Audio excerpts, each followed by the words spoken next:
Assalamualaikum warahmatullahi wabarakatuh. Good morning and how are you all? We wish you a very pleasant day ahead.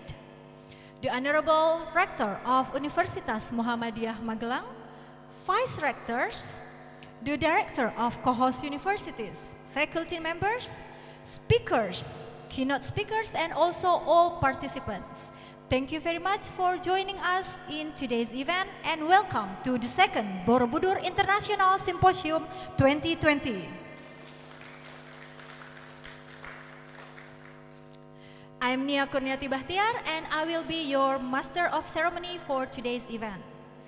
The Borobudur International Symposium, or as called as the second BIS, is a multidiscipline conference that covers engineering, technology, social science, and humanities. Today's conference titled Reinforcement Sustainable Development Goals Post-Pandemics. This event is live via Zoom and also via YouTube. We welcome to all participants who have already joined us in Zoom or via YouTube.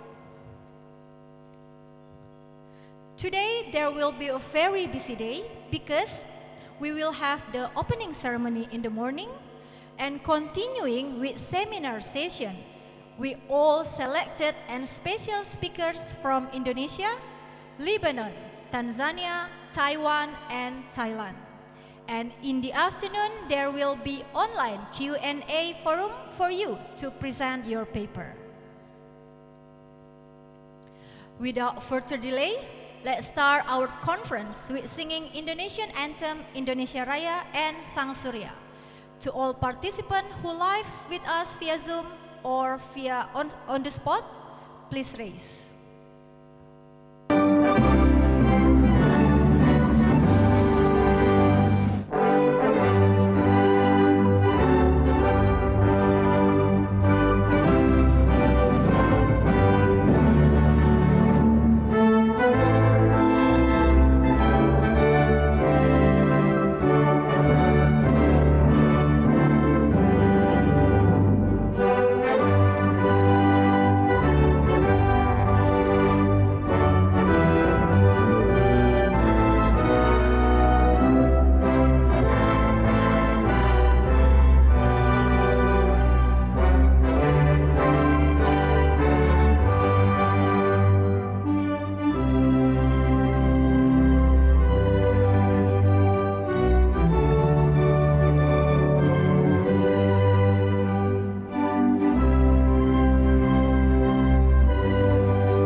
Thank you. You may sit down.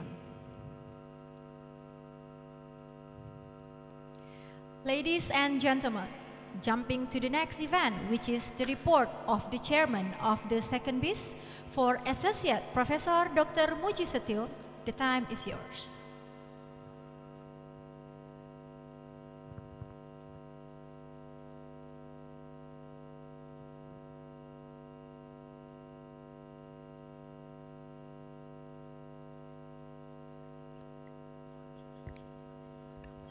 Bismillahirrahmanirrahim. Assalamualaikum warahmatullahi wabarakatuh. Good morning, the honorable rectors, vice rectors, deans, faculty members, keynote speaker, and participant. Welcome to the second Borobudur International Symposium.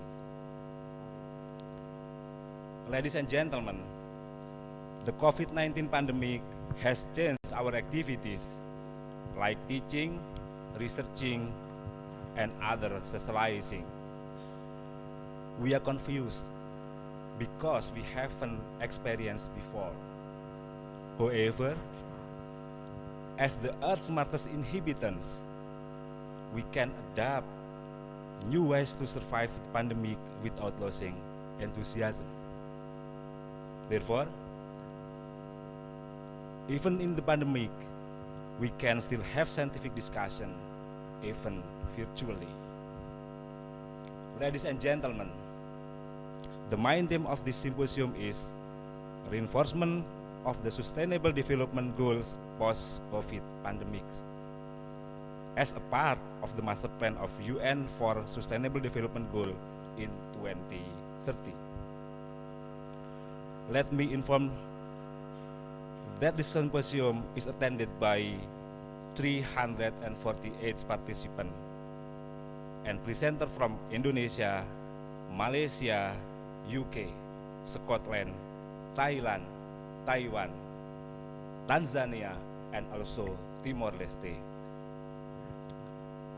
Certainly, this event will not be successful without the support of co-hosts.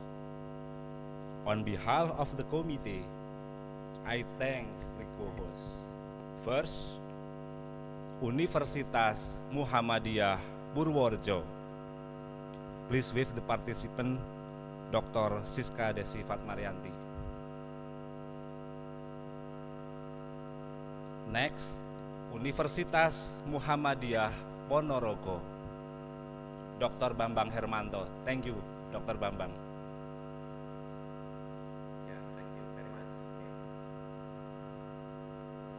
We are sorry the Dr. Bambang cannot attend in this event. Okay. Universitas Muhammadiyah Pekajangan Pekalongan.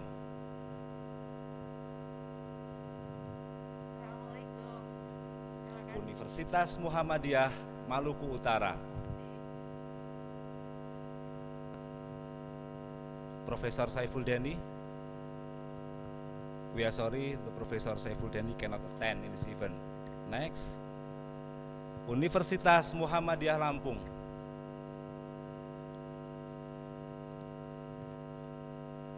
Next, Universitas Lambung Mangkurat, Dr. Dewi Rahayu, Head of Department of Economic Development Studies. Next, Universitas Islam 45 Bekasi.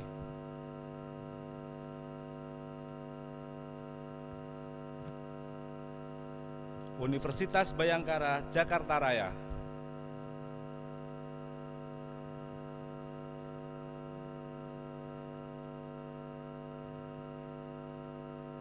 Stikes Muhammadiyah Gombong.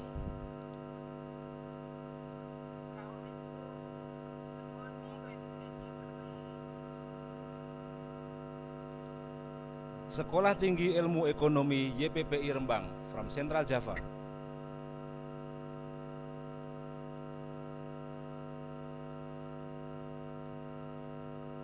Sekolah Tinggi Ilmu Ekonomi Syariah Indonesia, Purwakarta.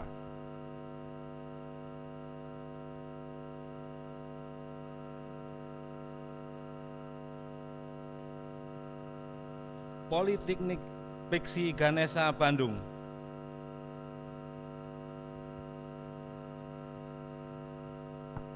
Next, Politeknik Negeri Samarinda.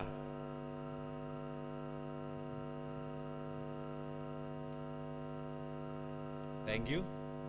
Politeknik Dharma Patria Kebumen.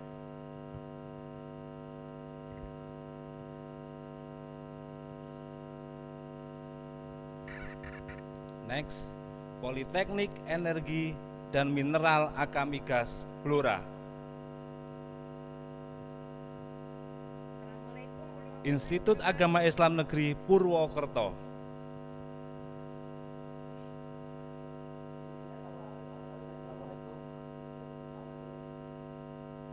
And the last, Institut Agama Islam Muhammadiyah Sinjai from Sulawesi.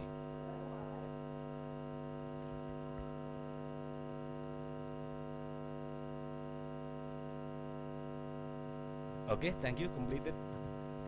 Ladies and gentlemen, I'm absolutely aware the major comment for this event must be why? Why were the symposium in engineering and technology combined with social and humanities? But I strict answer. For today to the future, there is no barrier between hard and soft science. For example, economic and education need engineering approach. Likewise, finding in engineering needs social science for culture implementation. Therefore, I present you with class keynote speaker from able to capture the scientific topic. They are first, Associate Professor Pensri Jarunwanit PhD from Kanken Business School, Thailand. Welcome to Universitas Muhammadiyah, Professor Pensri. Nice to meet you. Second, Dr. Henny Satyavati Estirahayu, Dean of Faculty of Health Science, Universitas Muhammadiyah, Magelang. Please stand up, Dr. Henny. Thank you, Dr. Henny. Third, our father, Hajrianto Tohari, the Ambassador of Indonesia for Lebanon. Ngaturaken sugeng rawuh, Prof. Hajrianto.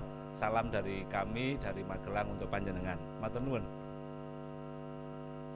Fourth, Profesor Ying Hui Chen, Dean of International College, Asia University, Taiwan. Selamat datang, Prof. Chen.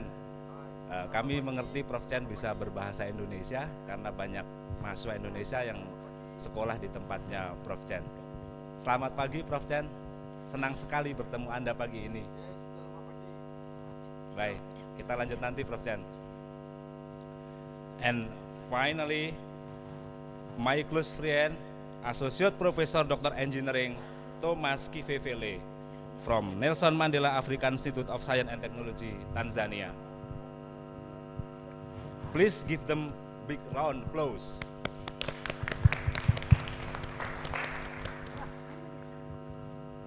And I hope our later discussion may result transfer of experience and research finding from participant to others, from keynote speaker to you, from social researchers to engineering researcher, and vice versa. I hope this event can create further research network. Finally, let me introduce our committee. First, Zulfikar Bagus Pambuko as co-chairman. Next, Agus Tiawan and Krishna Bagus Edita Praja.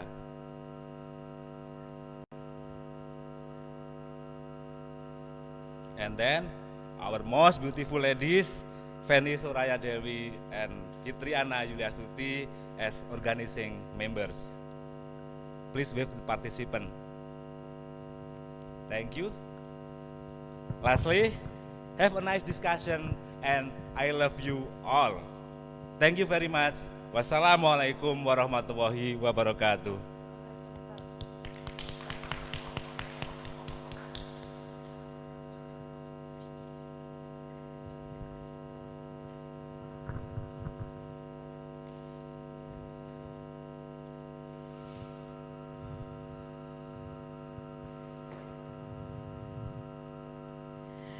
Okay, thank you Pak Muji for a very spiritful opening.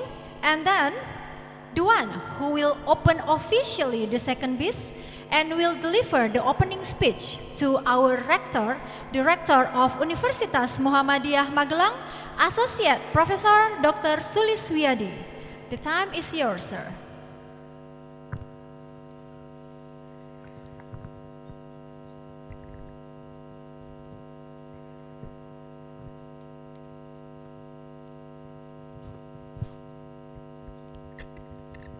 Assalamualaikum warahmatullahi wabarakatuh. Innal hamdalillah nahmaduhu wa nasta'inuhu wa nastaghfiruh wa na'udzu billahi min sururi anfusina wa min sayyiati a'malina. May yahdihillahu fala mudhillalah wa may yudlil fala hadiyalah. Amma ba'd. Good morning. Best wishes to all of you. I wish you good health and a long life. See you again at the second Borobudur International Symposium 2020.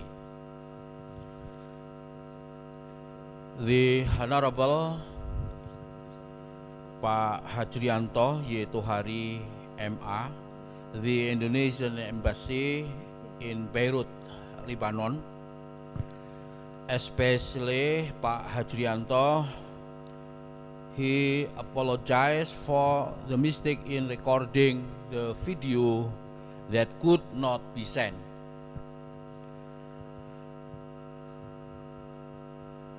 The Honorable Prof. Yung Hae Sen from Asia University, Taiwan. Good morning, Prof. Prof. Sen. Good morning, Prof. Sen. How are you this morning? Thank you for willingness to be presenter or keynote speech in this conference at second BIS Borobudur International Symposium 2020. Welcome to Universitas Muhammadiyah Magelang. Thank you. Professor Pensri Jaron Wanit PhD from Kanken Business School, Thailand. Thank you, Prof. I'm glad to meet you on virtual conference, second Borobudur International Symposium 2020. Welcome to Universitas Muhammadiyah Magelang. Dr. Engineering Thomas Kifevele, the Nelson Mandela African Institution of Science and Technology, Tanzania. Dr. Henny Satyavati, Estirahayu, MKes, thank you for to join on virtual conference, second Borobudur International Symposium 2020.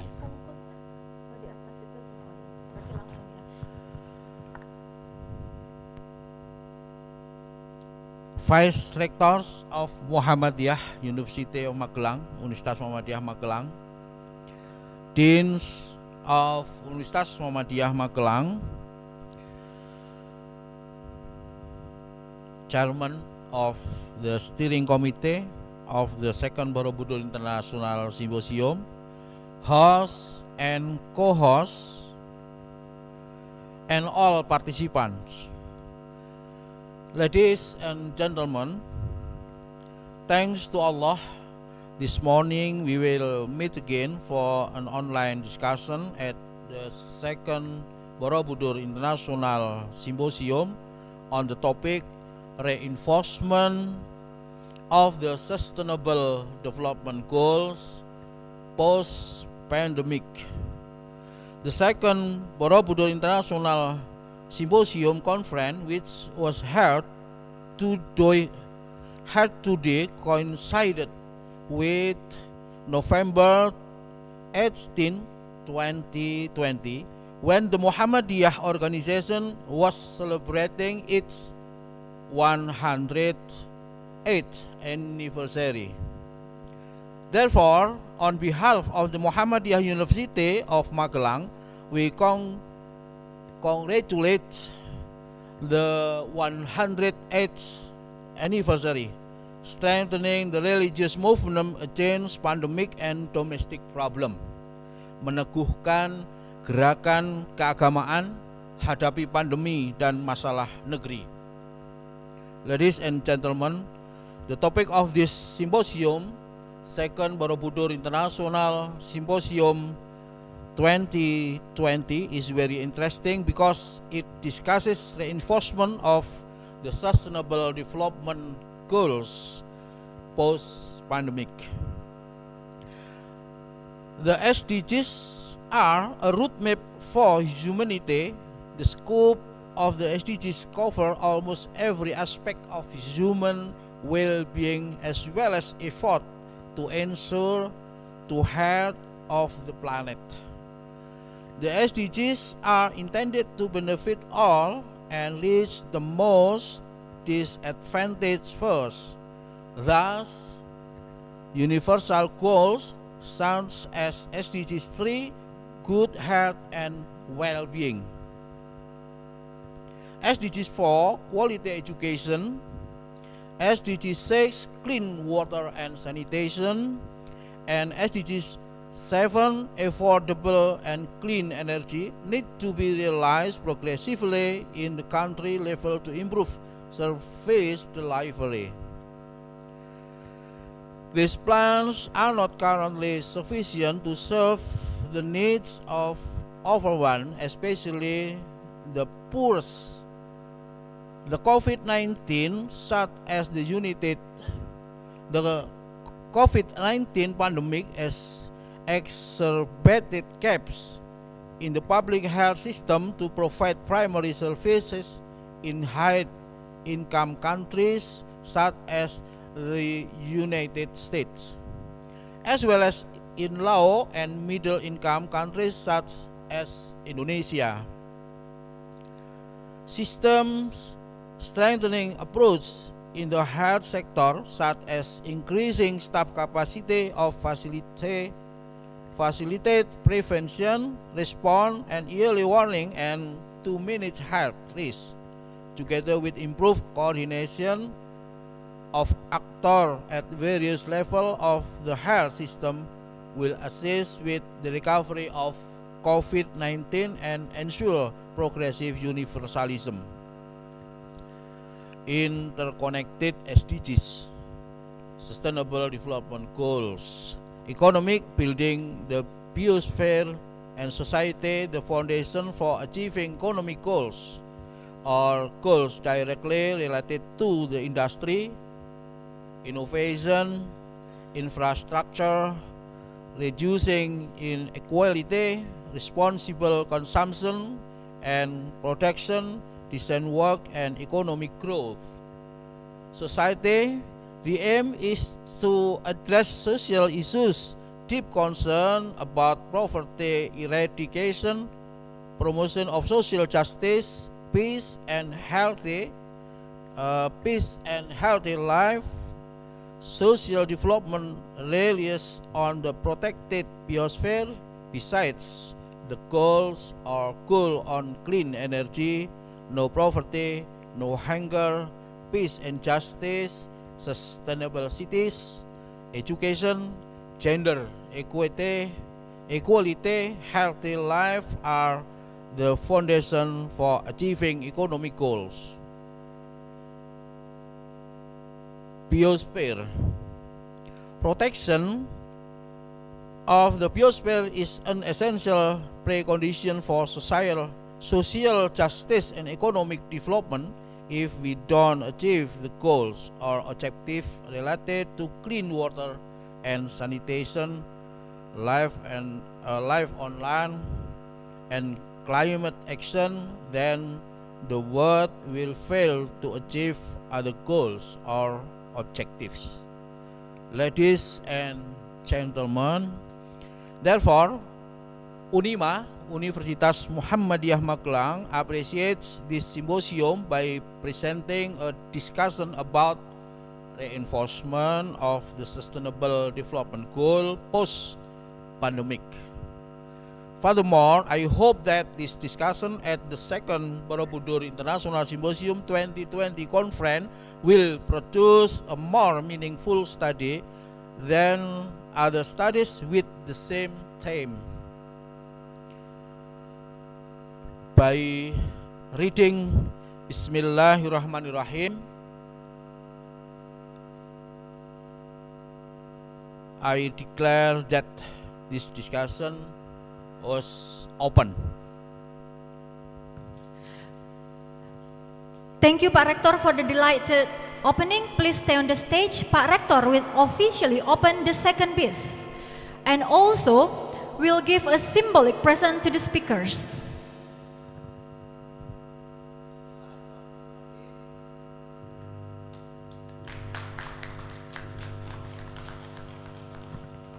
Please keep staying on the stage, Pak Rektor, because Pak Rektor will give a symbolic present to the speakers, which will be represented by Dr. Henny Satyavati.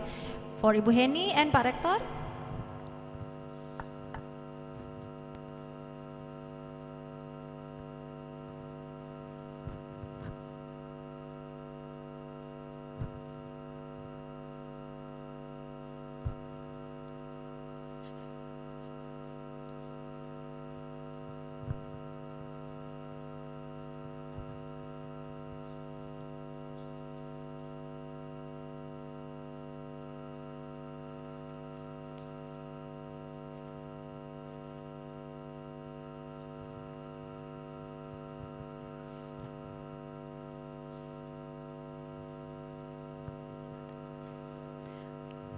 Thank you, Pak Sulis, Ibu Henny, Prof. Chen, and Prof. Pensri who are with us today. And then we are going to be right back in several minutes to the main session of the event. Thank you so much. Assalamualaikum warahmatullahi wabarakatuh.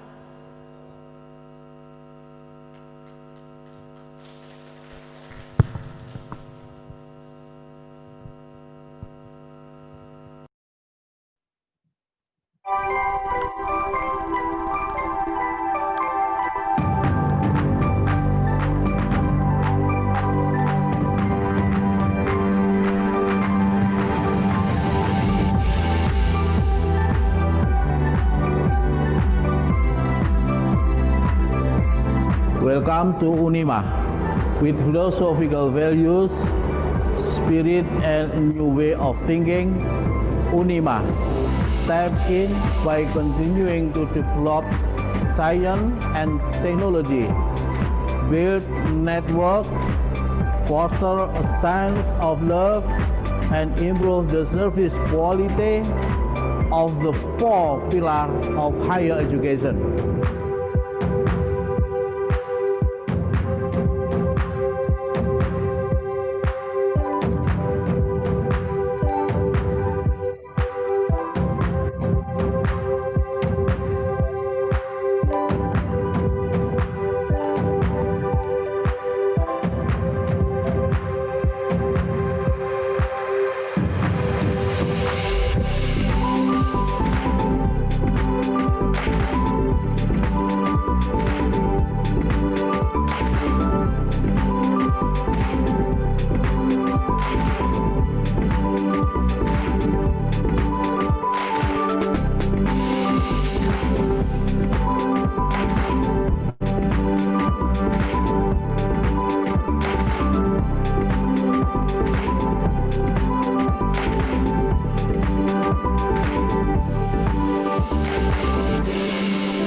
International Symposium tahun 2020.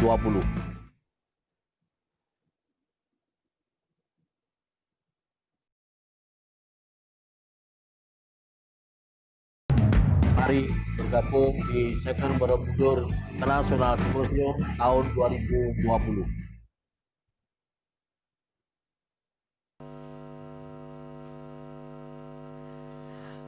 Okay, Assalamualaikum warahmatullahi wabarakatuh, and good morning for all of you. Welcome back to all participants, also for all the keynote speakers for our main session for today. We also welcome all researchers, lecturers, students who are joining us today. This is the main highlight for the season today, seminar session.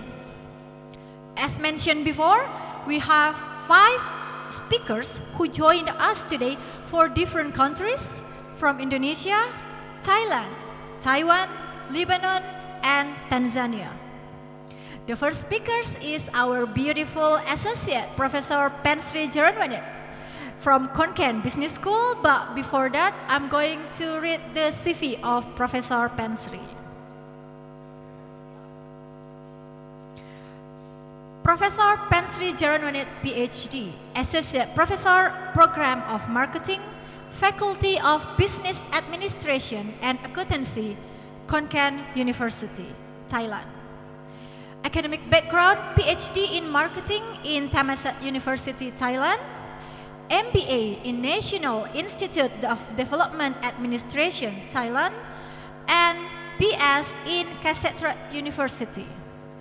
Professional certification, education and criterial performance excellence, science and research innovation 2019, and then also got workshop in change management 2009, University Queensland, Brisbane, Australia, got work experience as a dean of the Faculty of Business Administration and Accountancy in Kanken University since 2016 until now.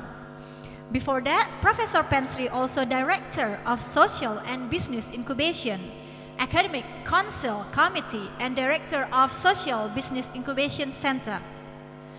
Professor Pensri, this is a very long CV, so I can't read them all. How are you today, Professor Pensri? Long time to not see you. Yeah, thank you very much. Thank you very much for very good word and very warm welcome from you. Indeed. Lecture. Indeed. I remember to meet Professor Pensri like last February, Prof, when we visit Thailand. Professor Pensri and the staff are very friendly and give us excellent hospitality when we are there. Thank you so much, Prof. Pensri. Okay, now it will be your session, Prof. Indeed, it will be your session. You have 30 minutes, and then you already become our co-host, so you can present your paper through your Zoom. Yeah. Thank you very much. So let me share my screen. Can you see my screen? Not yet. Okay, we can see it now, Prof.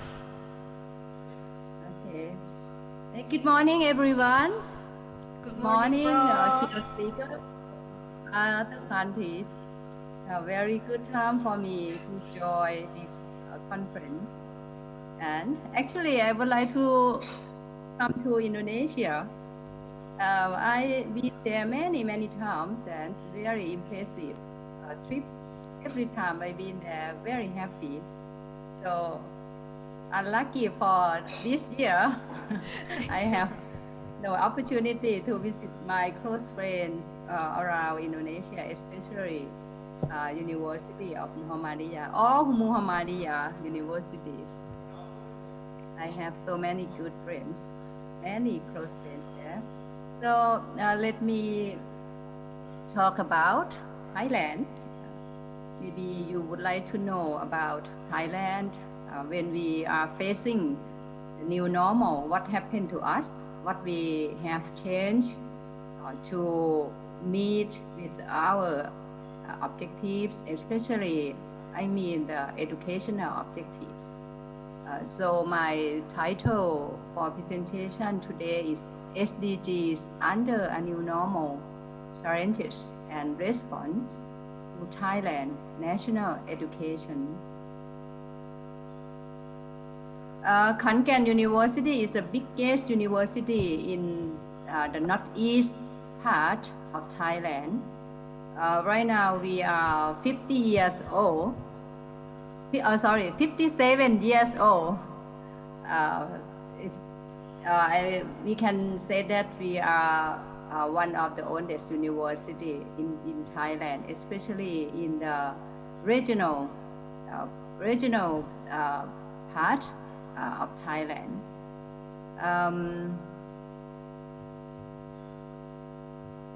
I'm from Kanken Business School. The full name is Faculty of Business Administration and Accountancy. So hopefully you will find your time and come to visit us in the future. Okay, this is the outline of presentation. I would like to give briefly about the introduction of my title. And the second one is COVID-19 and SDGs. The third one is challenges and response to COVID-19 pandemic. And next, the circumstance and context.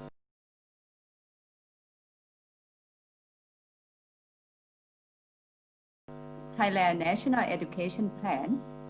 And finally, I will finish with the key success factors of the Thailand National Education Plan. Okay, come to the first information about my topic.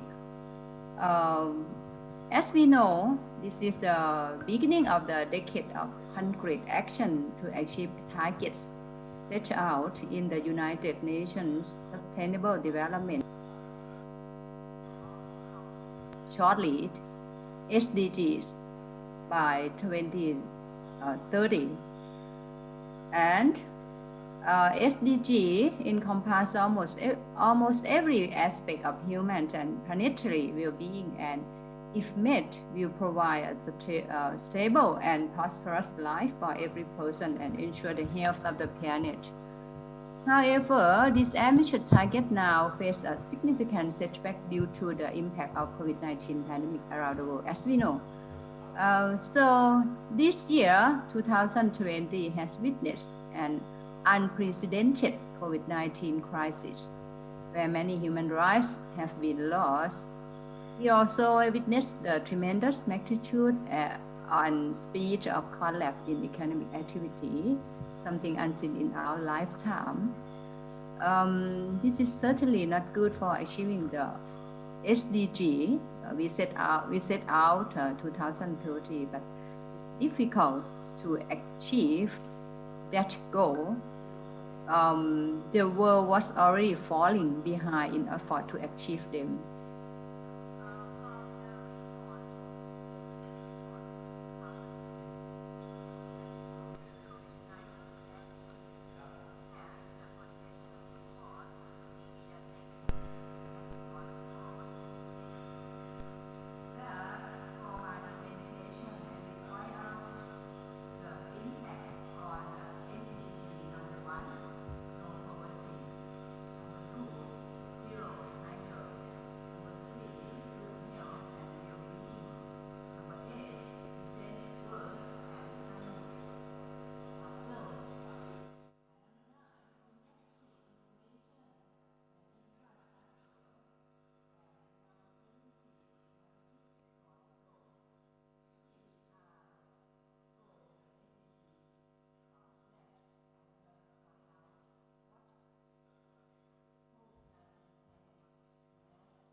Want to end poverty in all its form everywhere.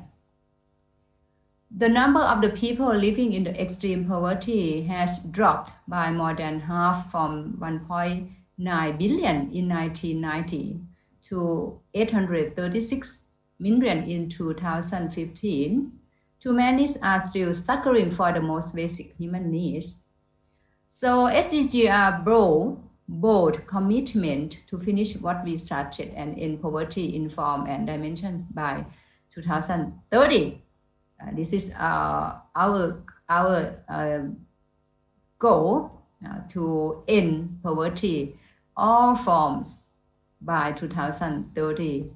But after that, after we are facing with COVID-19, it's difficult to achieve it, to end it by 2030. Now Oxfam estimates that the COVID-19 pandemic could push 500 million people back into poverty. That's why I say that is difficult. SDG 1 is the bedrock of the goals. The crisis had made this goal more challenging, but also presented an opportunity to completely revolutionize development. Okay, go to the SDG number 2, zero hunger. This SDG would like to end hunger, achieve food security, and improve nutrition and promote sustainable agriculture. What happened after COVID-19 pandemic? This SDG involves promoting sustainable agriculture practice, improving the livelihoods and capacities of small-scale farmers, allowing equal access to land, technology, and markets. It also requires international cooperation to ensure investment in infrastructure and technology to improve agricultural productivity. But COVID-19 has exposed weakness in global food supply chains. It has pushed fragile countries such as Yemen, where despite humanitarian assistance, 15.9 million wake up with hunger every day, push millions more into further distress. This is big impacts on the hunger. Most people in Yemen wake up with hunger every day. It's one of the example. It's one of the SDG. This SDG has been affected a lot from COVID-19 pandemic. Go to the SDG number 3, good health and well-being. For this SDG, the UN want to ensure healthy lives and promote well-being for all, and try to end the epidemic of AIDS, tuberculosis, malaria, and other communicable disease by 2030.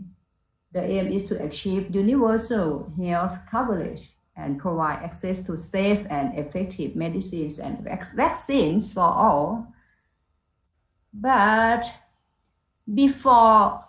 after the COVID-19 pandemic, the world is not the same. Now, the declining infant and maternal mortality rates, turning the tide on HIV/AIDS and having malaria deaths, not just from the disease itself, but the knock-on effect on break in vaccination campaigns. Come to the SDG number 8, decent work and economic growth. For this SDG, the UN want to promote inclusive and sustainable economic growth, employment, and decent work for all. With this target in mind, the goal is to achieve full and productive employment and decent work for all women and men by 2030. About 1.6 billion people work in the informal economy. That's about half the global workforce. More than 1 in 6 young people have lost their job since the COVID-19 pandemic began, and those that are still at work have been rare hours reduced. in Thailand right now, we can say that that most of people are still lost their job, and new graduates from the university are trying to find a job, but it's most difficult time for them. So this very difficult as well to achieve in 2030. Come to the SDG number 9, industry, innovation and infrastructure. The UN want to build resilient infrastructure, promote sustainable industrialization and foster innovation. Technological progress is also key to finding lasting solutions to both economic and environmental challenge, such as providing new jobs and promoting energy efficiency, promoting sustainable industry, investing in scientific research and innovation are all important ways to facilitate sustainable development. COVID-19 crisis impact on fiscal position, which surveys and the result of the new debt crisis in the Asia and Pacific region. The region still has fiscal space to mitigate the cost about building resilient infrastructure, promote sustainable industrialization and foster innovation imposed by COVID-19. Okay, go to the SDG number 17, partnerships for the goals. The UN want to revitalize the global partnerships for sustainable development, coordinating policies, help developing and least developed countries to manage their debt for achieving sustainable growth and development. Promoting international trade can help countries increase their export. This is all part of achieving a new universal rule-based and equitable trading system and benefit on. In the first 3 months of COVID-19 pandemic, investors moved around 90 US billion out of emerging markets, the largest outflow ever recorded.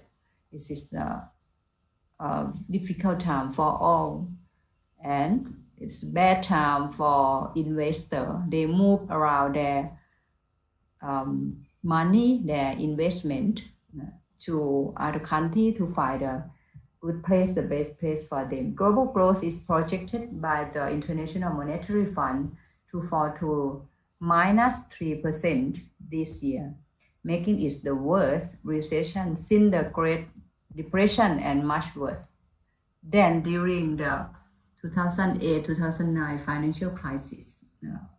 We can see that this very bad time, worse than about 10 years ago, the financial crisis.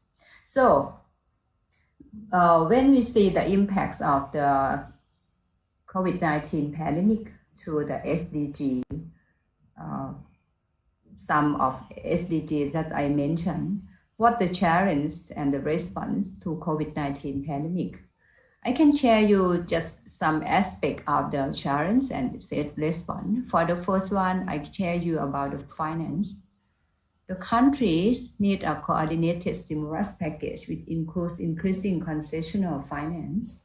Additionally, to prevent the debt crisis, countries must be allowed immediately to suspend debt payments and reassess debt sustainability beyond the crisis. In Thailand, the government tried to launch the financial policy to support the SME, small and medium enterprise, and to help the unemployed people, to help them to stay in the world, to help them during their time to find a new job, to find something to do after the COVID-19 pandemic.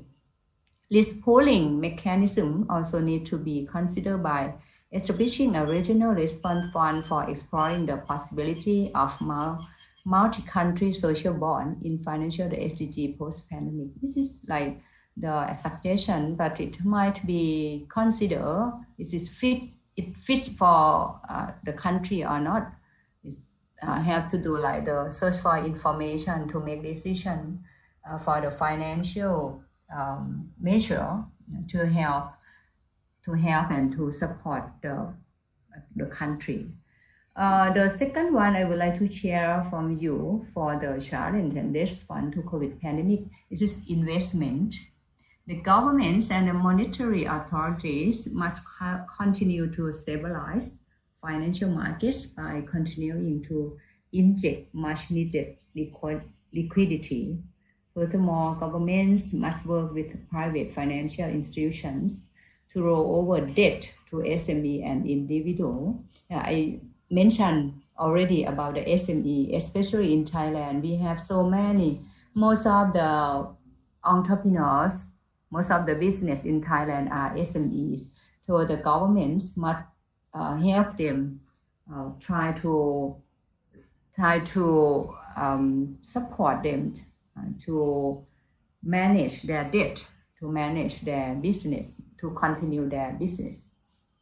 Continue promoting sustainable investment, for example, by requesting mandatory disclosures, minimum standards for investment products, requirements for advisors to ask about sustainability preference for investment. And for the last one, challenge and response to COVID-19 pandemic is collaboration. This is very important. I think the challenge we face cannot be dealt with in isolation. It also brings extraordinary opportunities for solidarity. Multilateral actors and countries should come together to rebuild a better world and ensure healthy economic, social, and financial well-being for all. So collaboration is one of the important key to help all countries, to help the neighboring countries to work together to help each other to overcome the pandemic. Okay, this is the overview of COVID-19 pandemic, the impacts and the challenge, the response. Come to Thailand, I would like to share you a little bit about the circumstance and context affect the development of education in Thailand. When we faced with pandemic, COVID-19 pandemic, the government set up the new measure to face with the circumstance and try to transform many kinds of tools, many kinds of things for education. The digital revolution towards the transformation towards Industry 4.0. Actually, in Thailand, we have the policy about the Thailand Industry 4.0. I can do a little bit the global community contact, the Millennium Development Goals to Sustainable Development Goal. This is one of the things that we try to support the policy of the UN for the SDG. We got the impact of the ASEAN community on the economy and society. And Thailand's economy and society must be adjusted to be ready for Thailand in the 4.0 era. So what we facing right now, one is the aging society and reduced birth rate. So we can forecast in the near future the youngster, the children, the number of the children, the number of the youngster are declining every day because of the reduced birth rate of the government.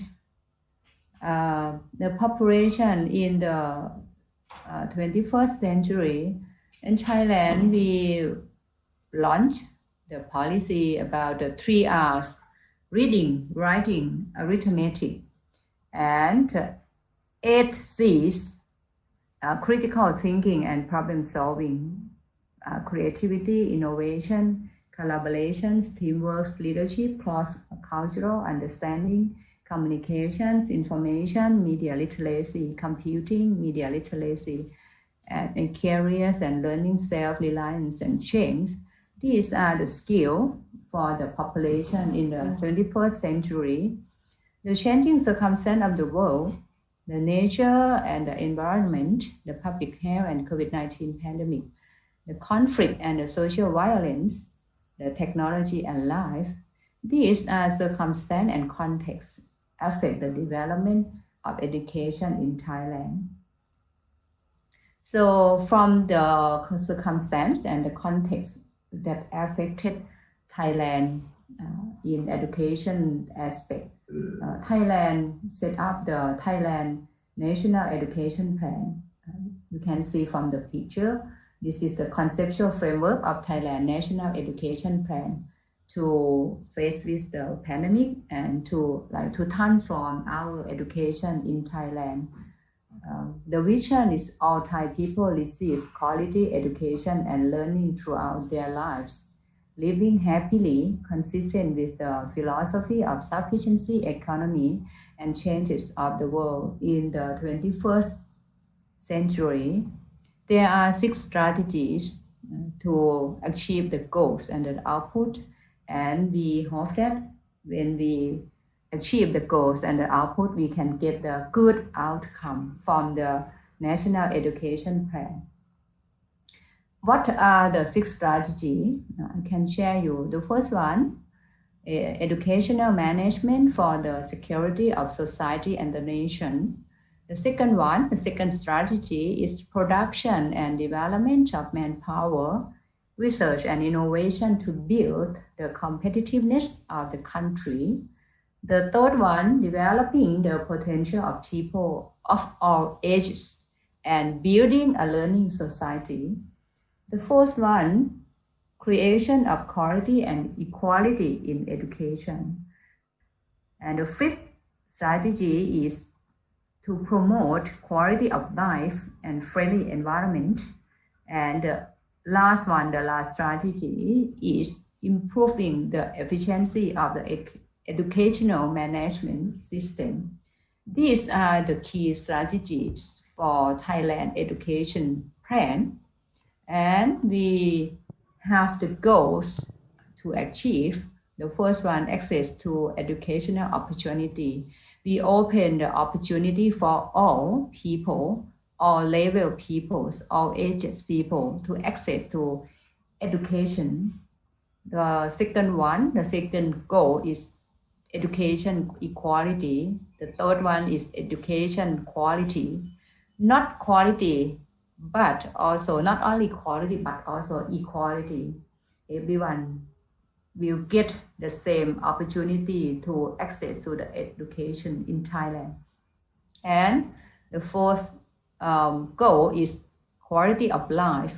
And the fifth goal is efficiency. And the last one is relevancy. These are the goals from the 6 strategies of Thailand National Plan, Education Plan.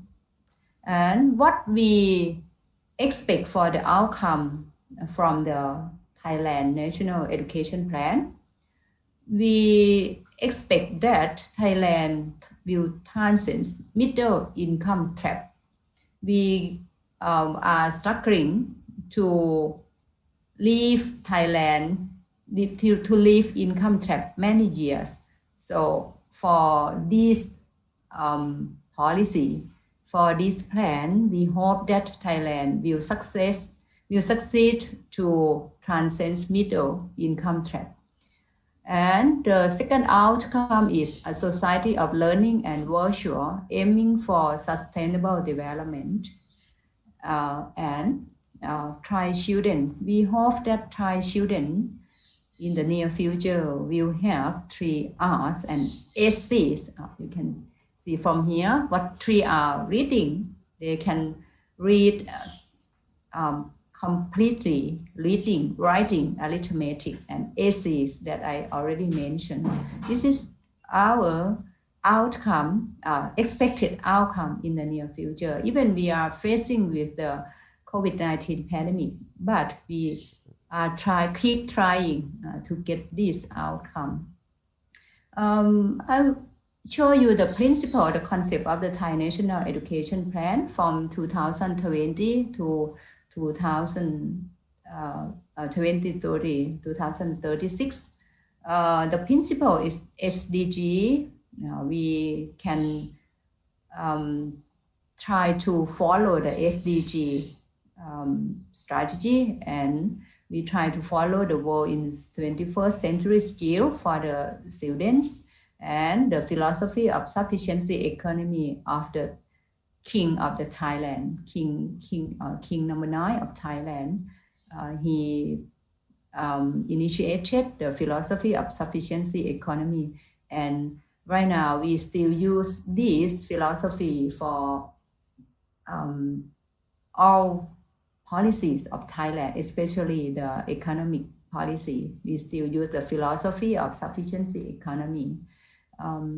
What we have for driving the National Education Plan into the action, the first one, to create knowledge and understanding for all concerned sectors to realize this importance and ready to join in pushing the National Education Plan into action.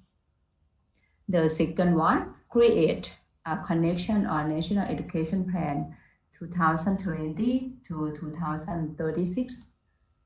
We also have 5-year national strategy, government policy, and educational development plan. Thailand tried to improve regulations and laws to facilitate driving development of education at different levels. And Thailand also created channels for civil society to have an opportunity to express their opinions and to participate in managing studies extensively at both policy levels and area.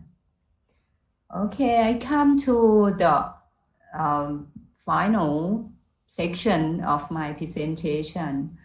I would like to share about the key success factor of Thailand National Education Plan. For the first one, for the first key success factor is building. What kinds of building that we have to do? We try to build awareness, understanding, and acceptance from stakeholders and society in support of a wide range of educational development. And the second key success factor is paradigm shifting. This is very important, especially for education institution. For university, we need to shift up our paradigm. Education management from being an education manager by government to all sectors of society. We do a lot about paradigm shifting. We try to transform the activities. We try to transform the type or the concept of education. We try to change our mindset, to shift up our paradigm, to support Thailand National Education Plan. And the key success factor, one of the important key success factor is allocating. The National Education Plan and the government's educational budget plan, we have the limited resources, so we have to allocate the suitable proportion from the budget of the government to support each educational plan properly. The next key success factor is adjusting. The government management system to be efficient by adjusting the administrative structure to be clear.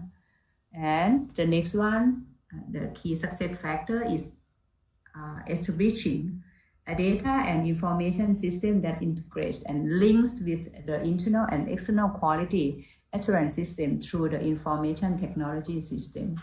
For Kanken University, we established like the Center of Data and Information System. We established many kinds of digital system to support the policy, to support for the national education plan. And another key success factor is reforming the education, resource, and finance system to enable the government to use financial instruments to direct the operation of educational institutions. These are the key success factors of Thailand National Education Plan. So, all is my information from Thailand to share with all of you. If you have any question, if you have any suggestion, please. Thank you very much. Thank you very much, Prof. Pensri. Thank you so much for very inspiring presentation. And then don't forget, if the participant have a question for Professor Pensri, you can chat or raise your hands or text the committee. Professor Pensri, can you tell us a little bit about the condition in Thailand during this pandemic, Prof?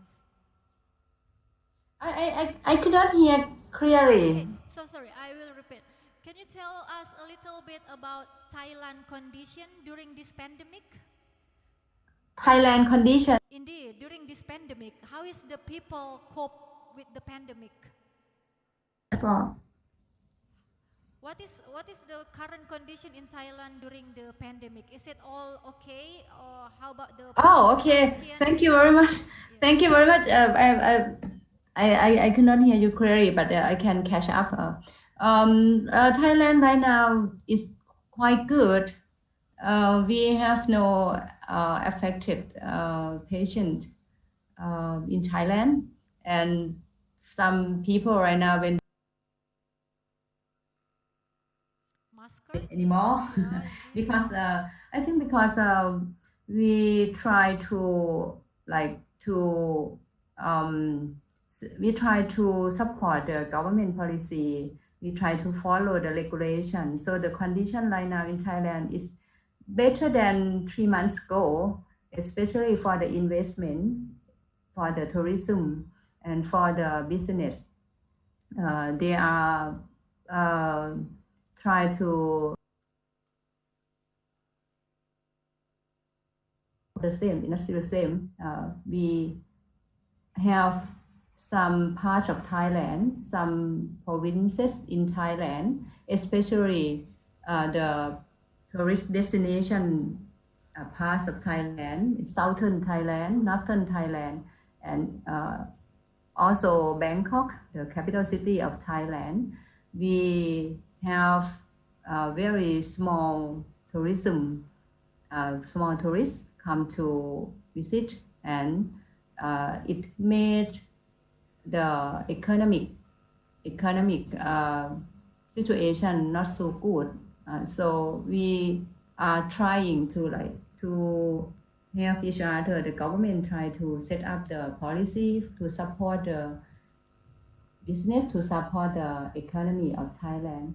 So I can say that it is quite good compared to 3 months ago, and in the health aspect is quite good, but for the economic it's not so good, and is still facing the difficult time. Okay, you mentioned that Thailand have a high dependency in tourism. How is the tourism now, Prof?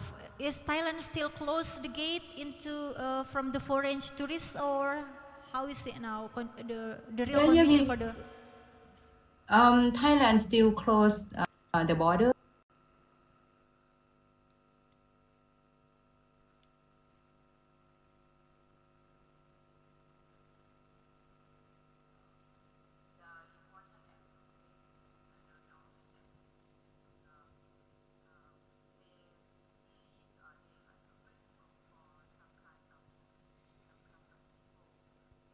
Thailand for important purpose. So we have some foreigner come to Thailand, but not so many like in the past. And the regulation and the measure to control the COVID-19 is still strictly, seriously. So good luck for us. We have no affected patient. It's everything is under control, and the government are preparing for open the country. It might be next year, I think. For this year, it's like they have they allow the tourists come to Thailand, but at a limited number. Oh, okay. We hope so. We hope the next year will be better than this year, Prof. Yes, And- we hope so. We hope so. And then we can invite you directly in person to Indonesia, of course. Yes, I wish to come to Indonesia again, especially Borobudur. I like it very And in much. our place in Magelang, of course, Prof. Pensri. And then this is the questions comes up for several people here. I will read the question and you may answer it directly, Prof. Can you hear my voice quite clear or? Not so clear, not so clear, but I Okay. try to catch up. I am not I'm not sure what the effect from your microphone or from the internet system. Okay, I'm not so sure. we just also try to fix this down, but let me try to read the question first. So who knows, you still can hear my voice very well. Okay, you can. Okay, this Okay, question you can is ask me. from Bapak Mujahidun. Pak Muja asking, what is actually become the guarantee of sustainable people facing COVID-19 pandemic? Does it depend to only authority governments? Or what can people do actually? And then the second question, do you agree why most people in the world are poisoned by technology and not increase in good social interaction to sustainable human life? So these are two questions, Prof. Asking about who actually responsible for the COVID-19 better condition in the future. Is it only governments? And then the second question, are you agree with the technology because it not increase social interaction to people? Yes, thank you very much for very good questions. For the first question, I think it's not just only the role of the government to take care for the SDG, for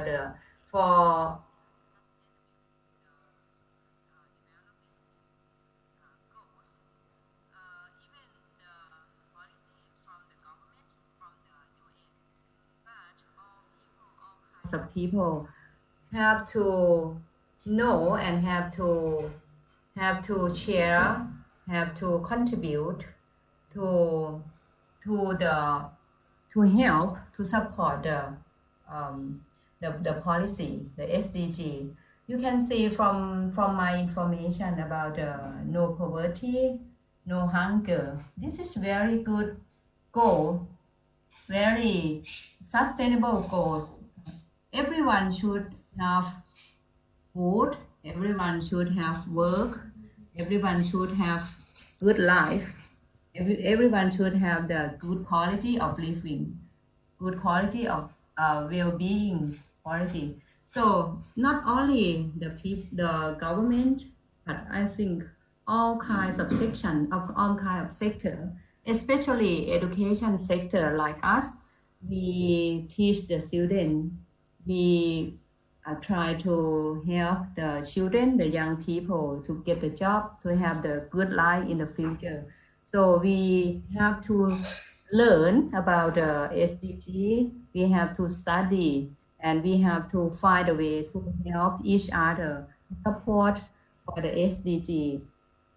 Because if everyone help each other, we can achieve the goal quickly. We can achieve the goal in the expected time for the SDG.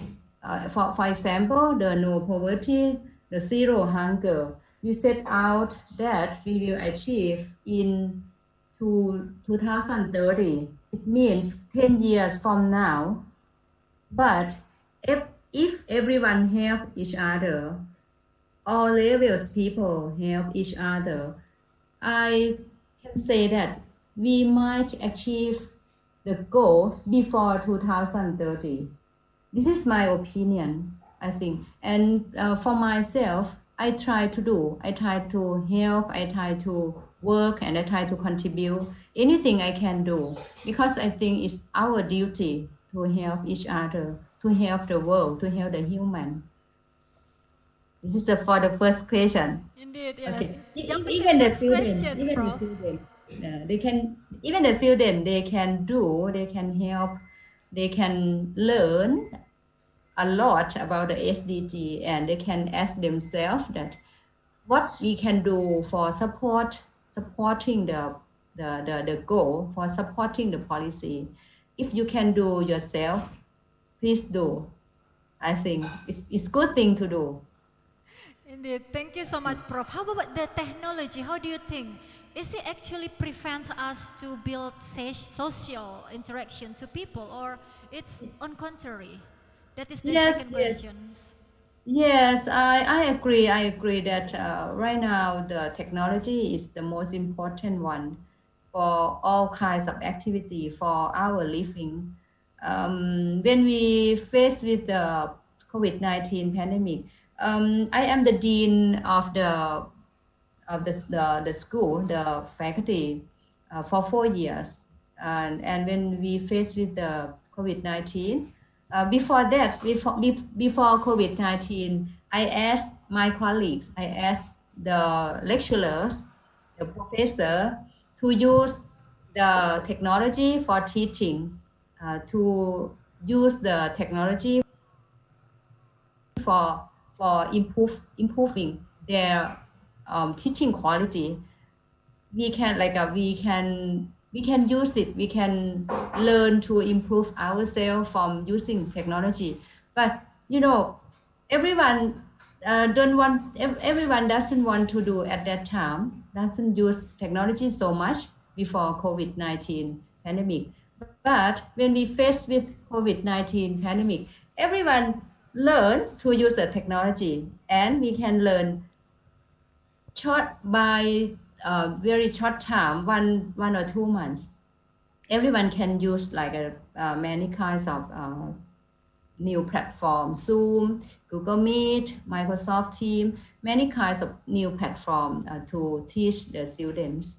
And we can say that technology can help our teaching, our education system to be equal, to be the same as in the past before the pandemic.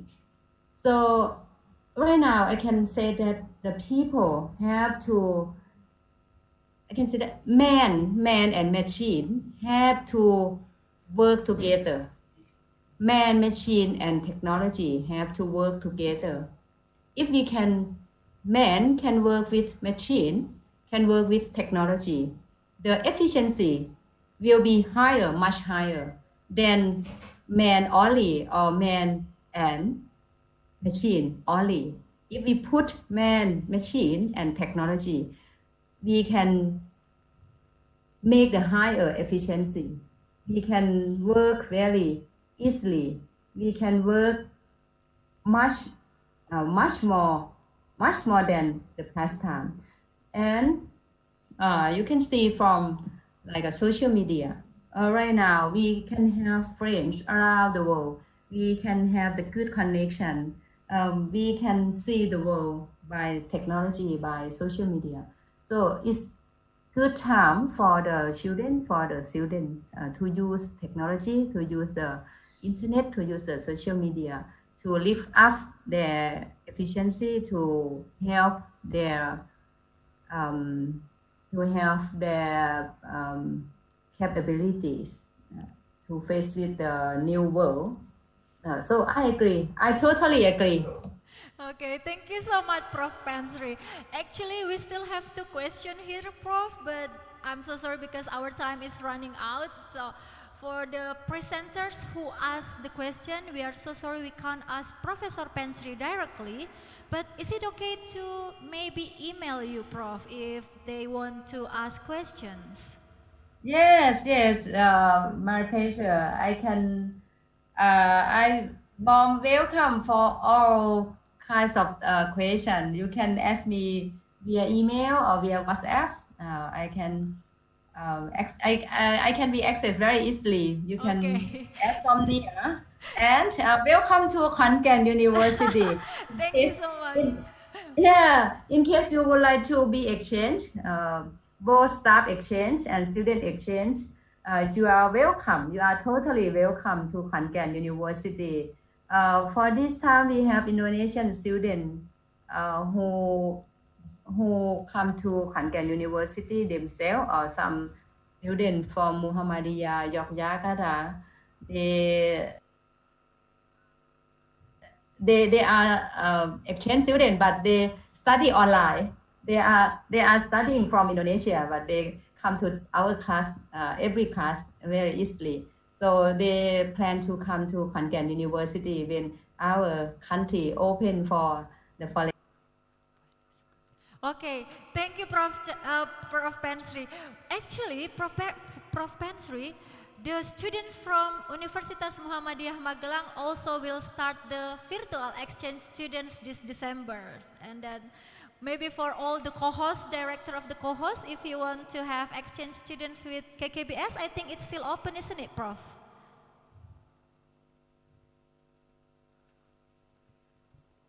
Okay. So thank you so much for Professor Pensri for the delighted time, and then I hope to see you directly in person, Prof. Thank you so much. Maybe do you want to say thank you for all the participants for the closing? Okay. So actually, Prof. Pensri, can you hear my voice now?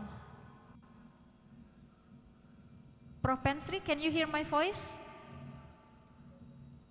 Is it okay? Can you hear me now, Prof? Yeah, yes. Okay. So for all the director of the co-hosts, KKBS or Kanken Business School is still open a very big opportunity to have student exchange, right, Prof? And actually, our student from Universitas Muhammadiyah Magelang will start the exchange student with KKBS as well this December. Thank you once again, Prof. Pensri, and hope to meet you directly in person in another time, Prof. Thank you very much. Thank you, everyone. Thank you, Prof. Okay, now a very big round of applause for you here. Nicely done. Okay, now we jump to the next presenter or the next speaker for today's second BIS. Dr. Henny Satyavati. I'm going to read the CV of the Dr. Henny first. Universitas Indonesia, PhD in Universitas Indonesia, Keperawatan Maternitas, and Master Degree in UGM, Universitas Gajah Mada in KIA Kespro, and then Bachelor Degree in Universitas Indonesia also in Nurse. And Dr. Henny got a lot of experience in research and also article in and poster in proceeding, article in journal, and then also intellectual right, and the last one is community service. Like Professor Pensri is a very long CVs, and I'm so sorry because I can't read them all, Dr. Henny. So are you with us right now? Can you hear us, Dr. Henny? Yes, I hear, Miss Nia. Okay, the time is yours, Dr. Henny.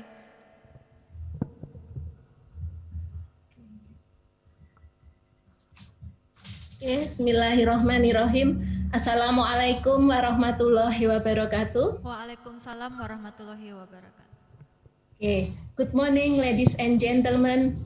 Welcome to the second Borobudur International Symposium by Universitas Muhammadiyah Magelang.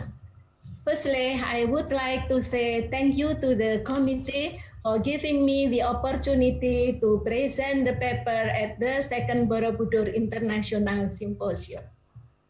Before starting the presentation, because today is very special, the birthday of Muhammadiyah 108 years ago, I would like to say happy anniversary to Muhammadiyah.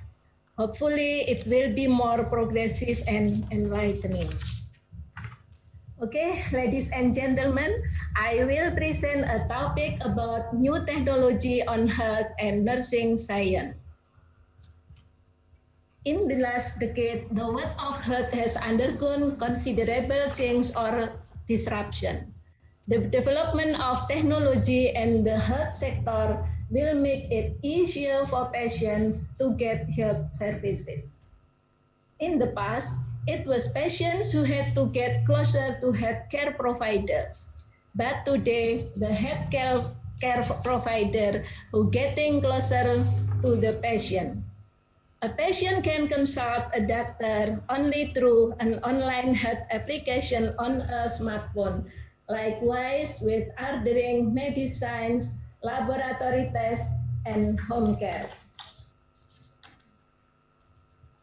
The following figure shows an increase in the use of mobile devices from 2017 to 20. For beside nurses to increase from 65 to 97%. Doctors saw an increase of 51% to 98%, and pharmacists saw increase of 42% to 96%. The impact of mobile technology was reducing costs by 55%, improve service quality to patients by 72%, and increasing patient safety by 61%. Trends in transformation technology are remote patient monitoring, telehealth, artificial intelligence, thus expanding the use of real-time services for dynamic workflows. The use of mobile devices is expected to increase dramatically from 2017 to 72. All health services increased by more than 90%. In the era of the Industrial Revolution 4.0, there were new developments in several technologies such as digital, physical, and biological technology. Of the three, advances in the digital technology are considered to have the greatest influence, including health technology such as telehealth. There are several telehealths, namely telediagnosis, teleconsultation, telemonitoring, telenursing, etc. The benefits of telehealth are: the first, no transportation time or cost. When you see your doctor on your mobile device or computer, you can save money on gas, parking, and public transportation. Even better, you don't waste time traveling or risk running into a traffic jams that makes you late for your appointment, or worse, late getting back to work. The second benefit is no need to take time off the work. Speaking of work, video visits largely remove the need to take time off. You can simply schedule your visit during a break, before or after work. You can be anywhere that offers sufficient privacy. You can comply with your doctor's follow-up instructions and maintain your health without missing a day of work or wasting your precious paid time off.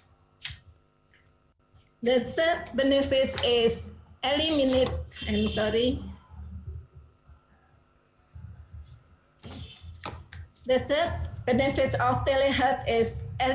child or elder care issues. Many of us have the responsibility caring for children or older adults. Finding alternative care so that you can see the doctor can be difficult and expensive.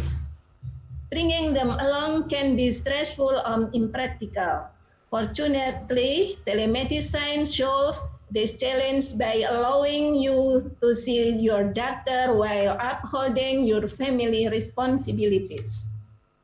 The fourth benefit is on-demand options. More and more physicians' practices are offering telemedicine these days. So there is a good chance that you will be able to see your regular doctor via video. If you cannot but still need remote access to care, there are a number of online-only, on-demand options on the market today. They cannot treat every condition, but can tackle a wide variety of problems. Some insurance companies pay for this type of care. The fifth benefit is access to specialists. Some patients who need the care of a specialist must drive long distance and invest a lot of time for each visit. Telemedicine makes it possible for you and your primary care physician to leverage the expertise of specialists who are not nearby. When it comes to serious health issues, you want to consult with the best, not the closest.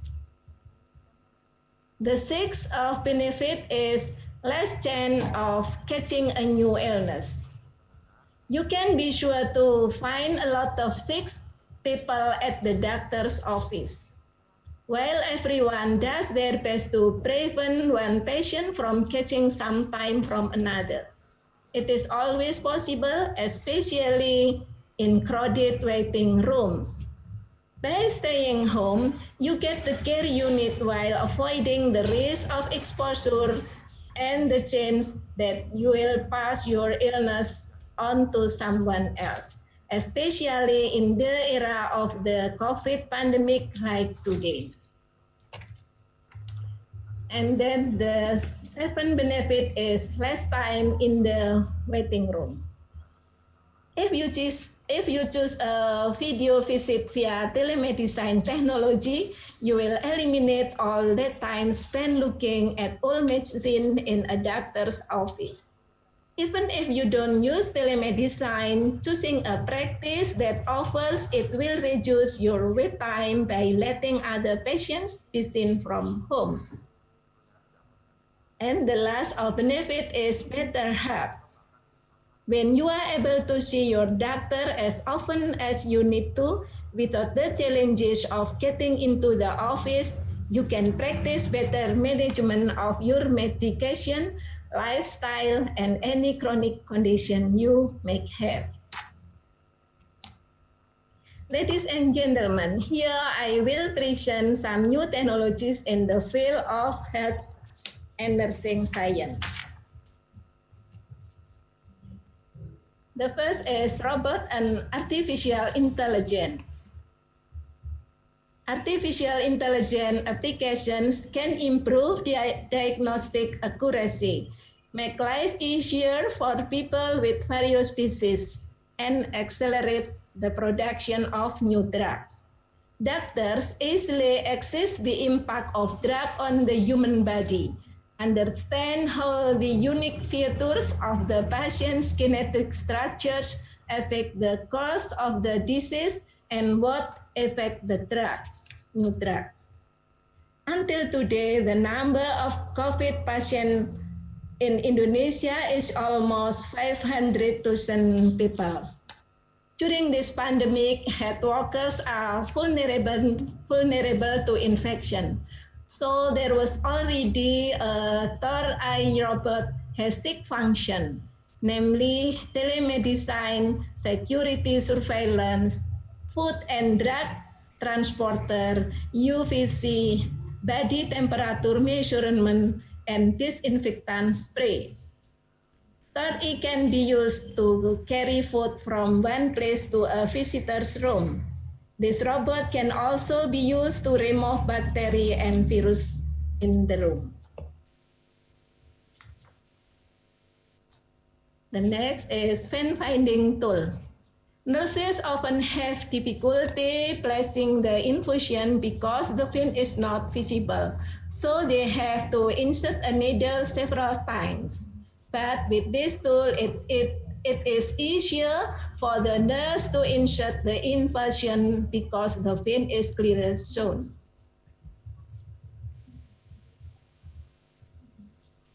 The next is stethoscope. Nurses often have difficulty to analyze the heart and lung sounds, so the stethoscope helps to capture and analyze heart and lung sounds and data via Bluetooth operating around smartphone application for both Apple iOS and Google Android devices. Chip monitors blood sugar levels. Diabetes mellitus is a non-communicable disease and the main cause of death in Indonesia. So we need to check blood sugar levels so that they are controlled. One of which is the chip monitor, which makes it easier for patients to control their sugar level independently. The next is patient monitoring system reducing fall rates. There have been cases in falling out of bed due to unconsciousness, restlessness, or other causes. This can happen because of the limitation of nurse in providing services. Sometimes there is an imbalance between the number of nurses and the patient being treated, so that fall problems can occur. With the patient monitoring system, it is hoped that it can help nurse in observing the patient's condition from the nurse station so as to prevent fall or injury. Cancer detector. Until now, cancer is still a serious disease that is very much feared by many people. The cost of treatment and medicine is very expensive. The success rate is not optimal. The way the mass spec pen works is by comparing several molecules, metabolites, and passing them through the spectrometer because these metabolites are produced from cancer cells that are separate from normal cancer cells. Then this cancer detection pen immediately detects whether cancer is detected or not. Life expectancy detector. To predict a person's life expectancy according to medical analysis, researchers use 48 images of the patient's chest and study it more deeply. The algorithm will study a more complex type of disease by looking at the condition of several organs in the human body. Still needs a lot more development. Okay, ladies and gentlemen, in the following, I will present the new technology that has been developed by me and the team. I pursue complementary nursing because it is an autonomous action that nurses can do without having to wait for advice from doctors, and is not invasive, but still effective and safe for patients. The tool is Hypnopressor. Hypnopressor works by combining two therapies, namely 5-finger hypnosis and acupressure. This equipment has also been patented. After we applied it to menopausal women who had hypertension, Hypnopressor was able to reduce systolic blood pressure. As a statistic, there is a difference in systolic blood pressure of 21.2 between intervention group, and control group. So the next, chromopressure. Most recently, my team and I developed a chromopressor device that combines color therapy with acupressure therapy. We have also registered the patent for these tools. Currently, the tool is used to reduce work fatigue. From the research result, it is proven that chromopressure is able to reduce work fatigue, so that is expected that work productivity will increase. Work fatigue measuring, we use UNIMMA work fatigue instrument, OV, Nordic body map, and cortisol serum. So chromopressure is effective to reduce work fatigue. Okay, ladies and gentlemen, I think it's enough, although there are still many new technologies in the health and nursing science. Sorry if my English is not good, may be useful. Thank you. Wassalamualaikum warahmatullahi wabarakatuh. Waalaikumsalam warahmatullahi wabarakatuh. Thank you Ibu Henny for a very wonderful presentation. Untuk Bapak you dan are Ibu welcome. semua. You are Untuk welcome. ada pertanyaan ke Ibu Henny, you can give the questions both in English and in bahasa. But while waiting the question, sambil menunggu pertanyaan, saya ada beberapa pengumuman. There are several announcements for all of you. The first, link of the attendance will be shared in the end of the seminar, so please stand by in your chat room. And then after finish the seminar session, we are going to jump directly to online Q&A forum, which the tutorial guideline has already shared in your email, or you can see it in BIS website, and also you can chat the committee if you have any questions or any misleading situation you have in your position right now. Okay, Ibu Henny, apa kabar Ibu? How are you? Yes, I'm fine. Thank you. Okay, Ibu Henny has already talked about telehealth, ya Ibu, and then the new technology in health as well. Nah, Ibu Henny, ini ada pertanyaan. Because the questions in bahasa, karena pertanyaannya dalam bahasa Indonesia, jadi saya juga bertanyanya in Indonesia ya Ibu. I'm so sorry for that. Okay, Ibu Henny, can you hear my voice well? Not clear. Not clear. Okay, I'm sorry. I will repeat. Ibu Henny, karena pertanyaan yang muncul di teks kami ini dalam bahasa Indonesia, jadi saya bertanyanya in Indonesia ya Ibu. Oh ya, terima kasih Bunia. Oke, ini pertanyaannya bertanya tentang apakah teknologi yang Ibu sebutkan tadi itu bisa hadir dan bisakah itu digunakan di area-area terpencil di Indonesia, Ibu? Putus Bunia suaranya. Oke, maaf, saya ulangi lagi. Pertanyaannya, Ibu, ini bertanya tentang apakah teknologi-teknologi yang tadi Ibu sebutkan bisakah digunakan atau bisakah hadir di pelosok-pelosok daerah di Indonesia? Udah cukup Bunia? Oke, silahkan Ibu.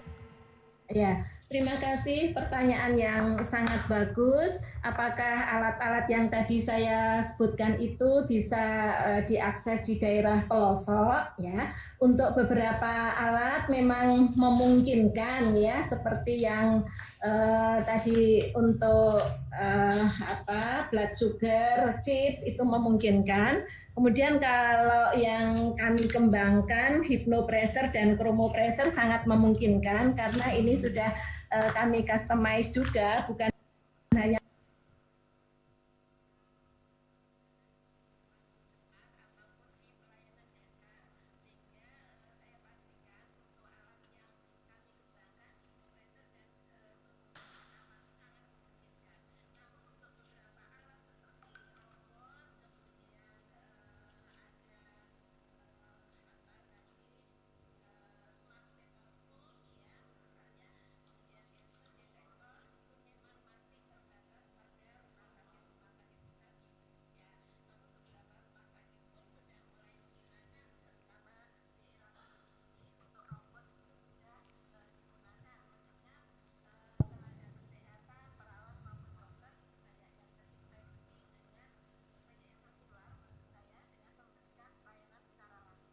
Sehingga di beberapa rumah sakit sudah ada robot yang bisa menggantikan fungsi tenaga kesehatan untuk tugas-tugas seperti misalnya mengukur tanda-tanda vital, kemudian tensi nadi, pernafasan, suhu tubuh, kemudian juga menyajikan makanan, ya, termasuk untuk mensterilkan ruangan. Itu di beberapa rumah sakit yang besar memang sudah ada. Namun untuk di beberapa rumah sakit yang terpencil memang belum. Ini ya kami juga belum mengkaji lebih lanjut, tetapi dari di area sekitar kita sini ini memang belum ada dunia gitu. Saya rasa itu jawaban dari saya. Jadi semoga saja nanti kedepannya dari jajaran rumah sakit itu bisa mengadakan beberapa teknologi baru yang sangat efisien ya di dalam pemberian pelayanan kesehatan, jadi akan memudahkan pasien juga. Tapi untuk telehealth dan sebagainya kan sekarang sudah ada aplikasi Halo Dokter misalnya, jadi pasien ini akan mudah untuk konsultasi dengan dokter, kemudian dengan mengemukakan gejala-gejalanya, nanti dokter bisa mendiagnosis, kemudian bisa meresepkan obat-obat yang harus dia beli, kemudian obatnya pun nanti juga bisa diantar ke rumahnya. Jadi sudah sangat mudah untuk era saat ini. Begitu Bun ya. Terima kasih Bu Henny. So it's so convenient and so easy to use technology in health. So Ibu Henny has already mentioned and also explained to us how is the telehealth and the technology and in supporting the sustainable development goals. Thank you so much Ibu Henny for your time and your presentation. Sama-sama Bun ya. Ya, terima kasih. Thank you Ibu. And now we're jumping to the next presenter and speakers, our beloved Professor Yung Hei Chen. Are you with us, Prof. Chen? I'm here. Okay. Now, how are you today, Prof. Chen? You are so busy today, I think. Yeah, just happened to be unlucky Wednesday. Oh my God. Okay, you remind me again about my mistake. I'm so sorry for that, Prof. Oh, Chen. no worry, no worry. Okay, so before Prof. Chen deliver his presentation, I'm going to read his CV first. But I'm so sorry, Prof. Chen, I'm going to read just a little bit because this is also a quite long CV. Just mention my name is okay. Okay, I just want to read several things, Prof. Professor Yung Hui Chan, the education, he's got his PhD in English literature in University of Maryland, USA, MA in Foreign Language and Literature in National Taiwan University, and BA in English, National Taiwan Normal University.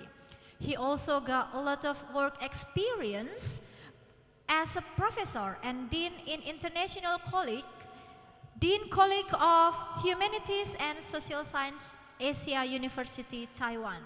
Before that, Professor Chen also was professor and deputy dean of International College, Asia University, Taiwan, Foreign University, also got experience in National University of Kaohsiung, and also National Kaohsiung First University, Science and Technology.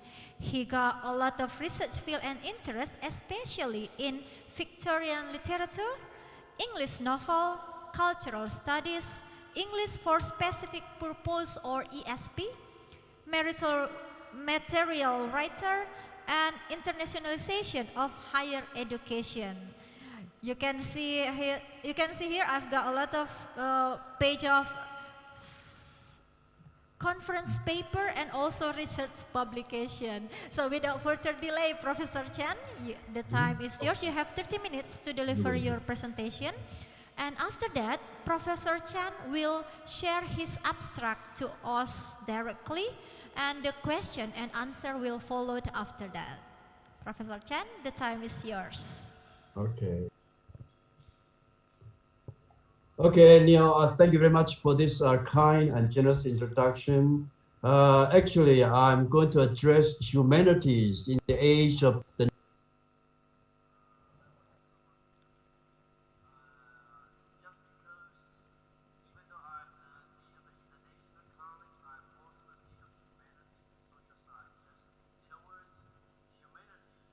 has been my major area. And in the age of the new normal, I in particular choose this topic because today a lot of scholars, when they refer to the new normal, they always think about the term was invented, was coined after the outbreak of the pandemic, COVID-19. But my point is actually the term was invented actually well before the outbreak of COVID-19. It was used during the financial crisis time. That's about the year 2008. But it was often used in education when it talk about the so-called the breakthrough in new technologies. And this will be my main focus. Okay, and before I do my presentation, just show you some good photos taken from my university.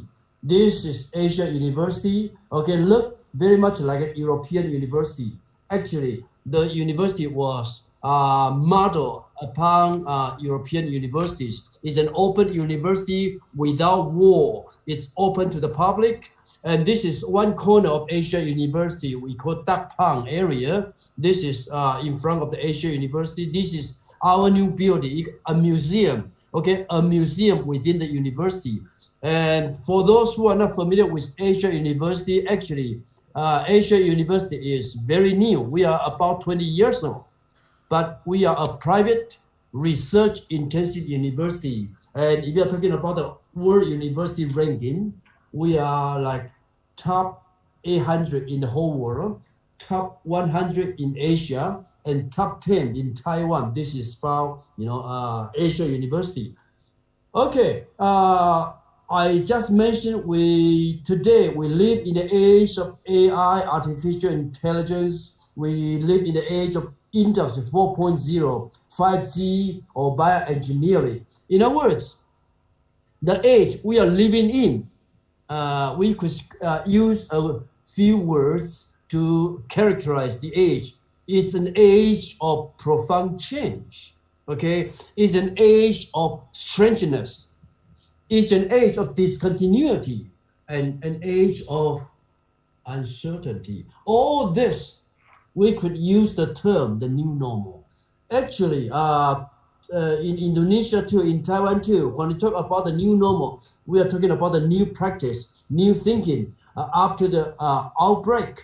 But I want to emphasize this is the new normal we are facing. Pandemic will disappear, will be away probably in 6 months or in a year. But this new normal caused by the so-called technological breakthrough will stay with us for the years to come. Even when we move into the 22nd century, we are still, living in the age of the new normal. Okay, so I think we have a very brief introduction about the new normal, actually proposed by a senior advisor called Nicholas. He talked about the new normal, thoughts about the shape of things to come in the post-pandemic world. A lot of people use the new normal in his context. He talks about societies the world over are facing the prospect of rolling lockdowns and guarantees until such time as a technological breakthrough rescue these people from this condition. So actually, his new normal talks about the lockdown, the city lockdown, the nation lockdown, the close of the border all over the world. This is the new normal.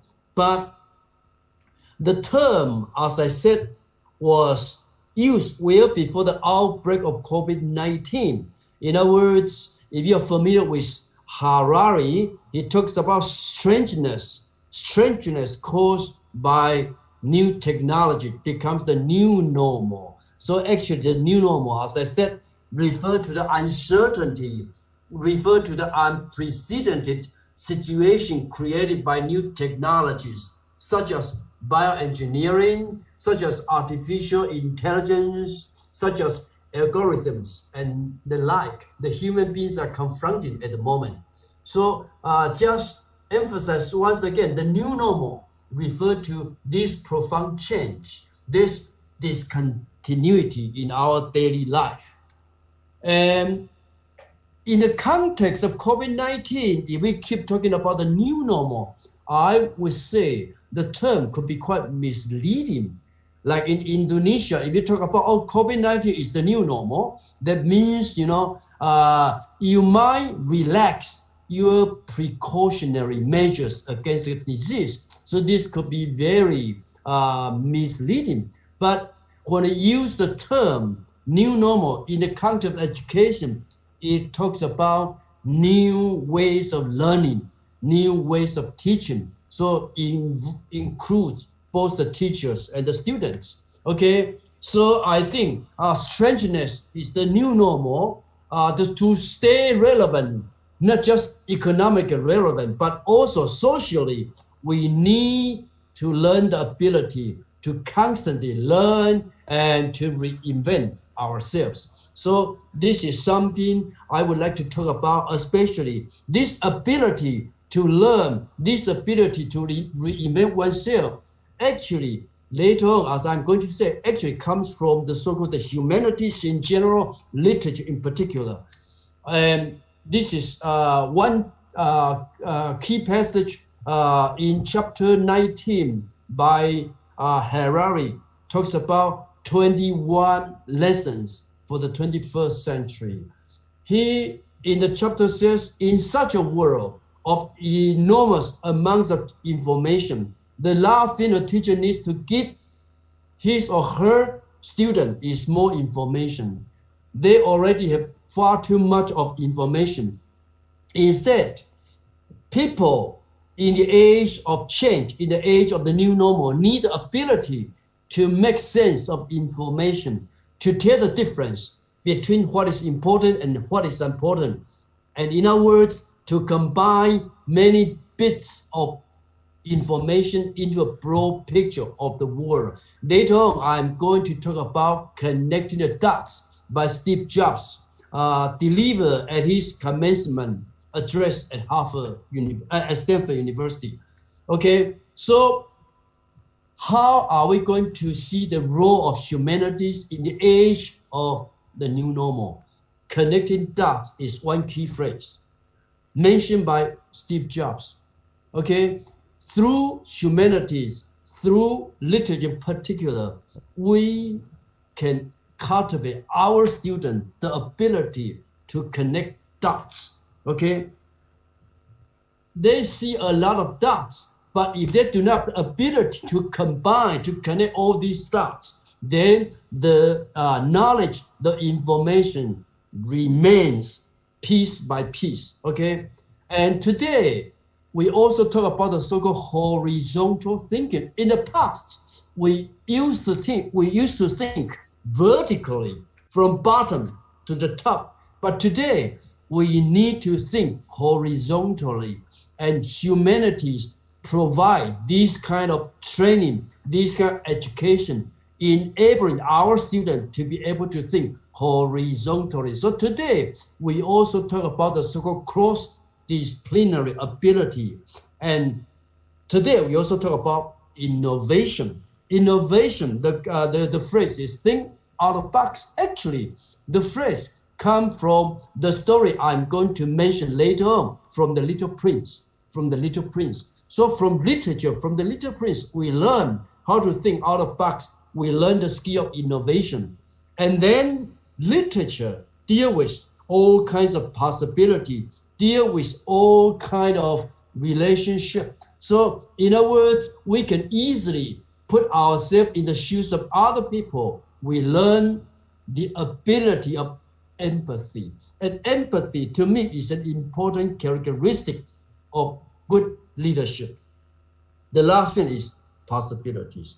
Any good leader, any good leadership involves important strategic decision making. And decision making, choice, from my perspective, the training comes from humanities. Because as I'm going to say, if you want to use one key word to talk about literature, I often ask my students, could you just use one keyword to say about literature? The same question I asked my student. Today, we talk about globalization. A lot of people talk about globalization, but could we just use one word, one keyword to describe what is meant by globalization? Globalization, one keyword is mobility. Literature, one keyword is possibilities. And because when students read literature, when students receive the training, the education in humanities, every day they are confronted with a lot of possibilities, possible scenarios. And then through all these many possibilities, they need to learn how to make a choice. So decision-making, choice, from my perspective, all comes from the education of humanities, okay? And this is the book I mentioned by Harari, a very well-known book called 21 Lessons for the 21st Century. And he has one particular chapter, chapter 19, dealing with education. So back to, education. So today, when we live in the age of uncertainty, when we live in the age of artificial intelligence, when we don't know the kind of jobs 10 years from now, if we are teaching our students, what do we need to teach? We can teach our students engineering. We can teach our students chemistry. We can teach our students psychology. But don't forget, 10 years or 20 years from now, these discipline might no longer, relevant to the job market. So what are you going to teach? A lot of experts and educators have argued for the so-called 4 C's. Here, the 4 C's refer to the critical thinking, the communication skill, the collaboration skill, and creativity.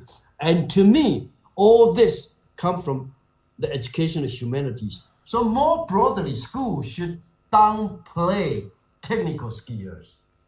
Technical skills are important, but compared with other skills, I'm going to mention they are less important, and emphasize instead general purpose life skills. In other words, most important of all, we need to teach our students the ability to deal with change, to learn new things, and to preserve their mental balance in unfamiliar situations. Okay, so the ability to learn, to relearn, and then also to unlearn, to me, is the key to success in education. And to me, all this training, all this education, all this cultivation come from humanities. Okay, this is the framework for the 21st century. And because of time limit, I'm not going to play, Steve Jobs video. But if you are familiar with Steve Jobs, in his commencement speech, he talks about 3 stories of himself. And the first story he talked about is called connecting the dots. Okay, and to Steve Jobs, this is one of the very important skills today's students need to learn.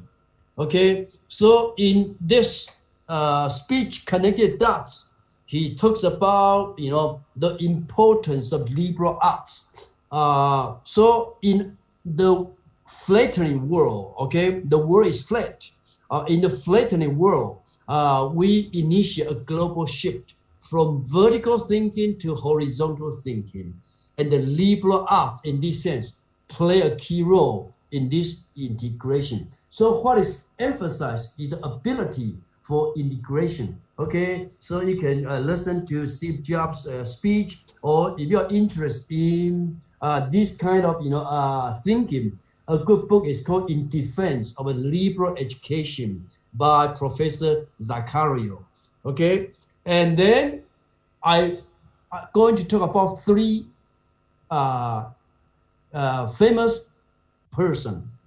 Charles Henry, if you are in the area of economics in business, you all know about Charles Henry, one of the top 50 thinkers in management, in business, in economics. But my point is, Charles Henry actually specialized in language, in history, and in particular in classics.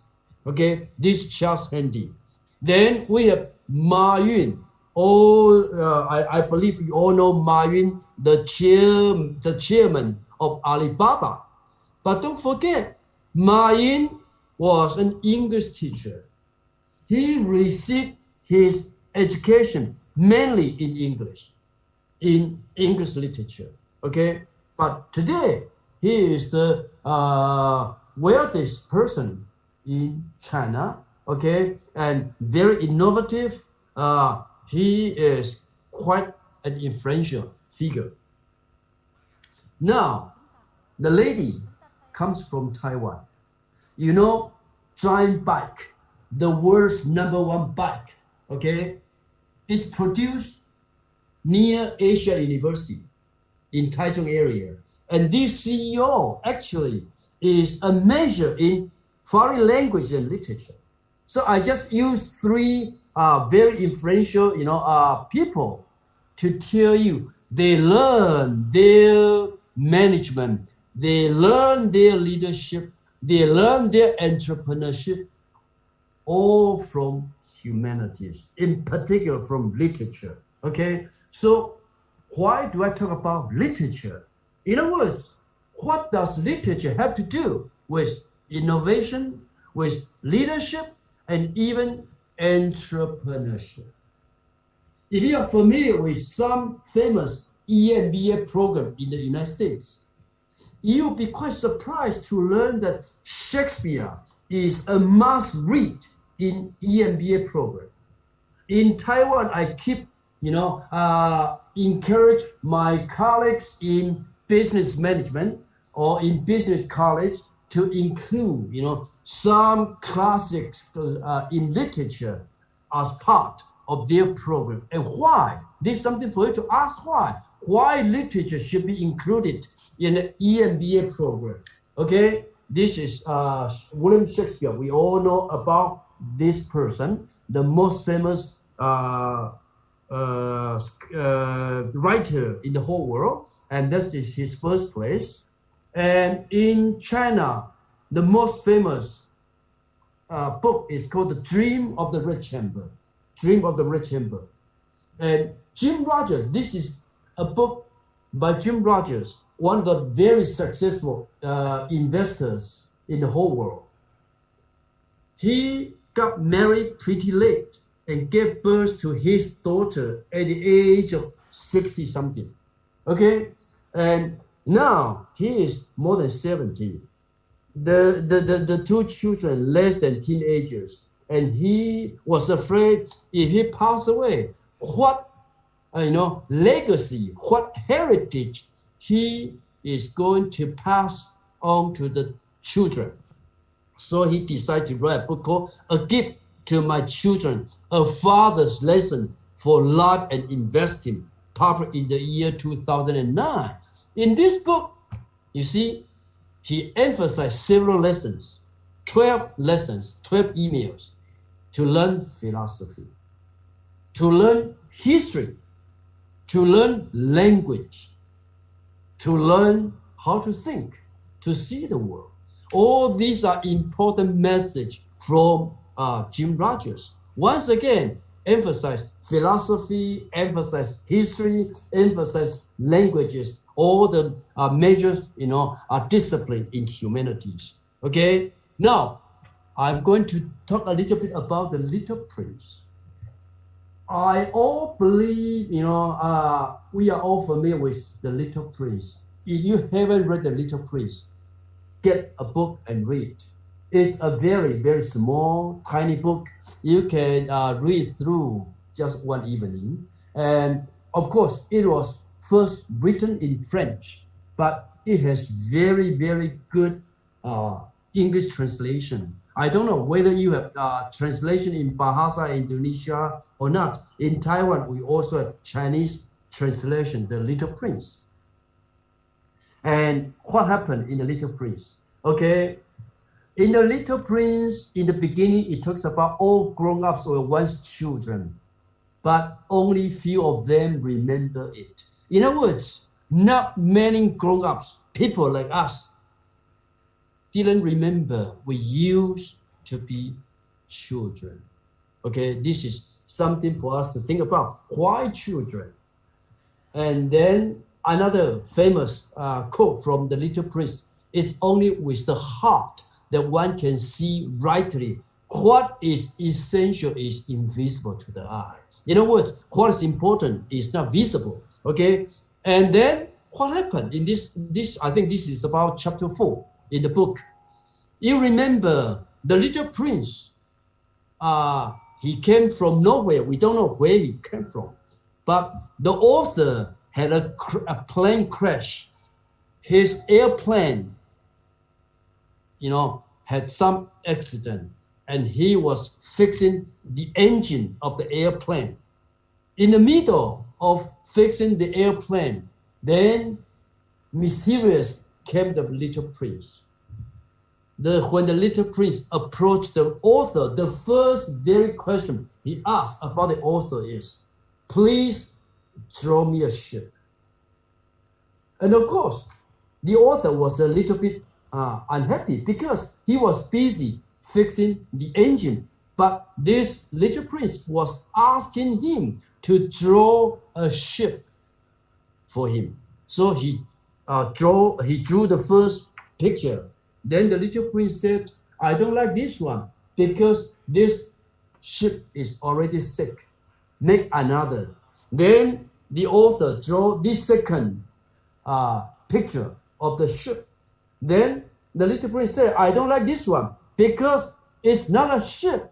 It's a ram. It has 2 holes." Okay, this is the second picture. The third picture is this one. Then the Little Prince said, "No, I don't like this one. This one is too old. I want a ship that will live a long time." So out of frustration, out of anxiety, out of anger, the author drew a picture like this, just a wooden box, a crate. Okay? Then the author said to the Little Prince, "This is just the crate, the wooden box. The ship you want is inside." Then what happened? Mysteriously, the Little Prince began to smile and said that, "Yes, this is what I want." Okay? So this very simple story tells us the importance of what? The importance of imagination. If you want the ship, use your imagination. It's inside the box. So today, when we talk about innovation, we talk about, think out of box. Actually, think out of box comes from the Little Prince. So my point is, literature deal with what? Deal with possibilities, deal with connection, deal with relationships. If you are good at Chinese, you know 关系.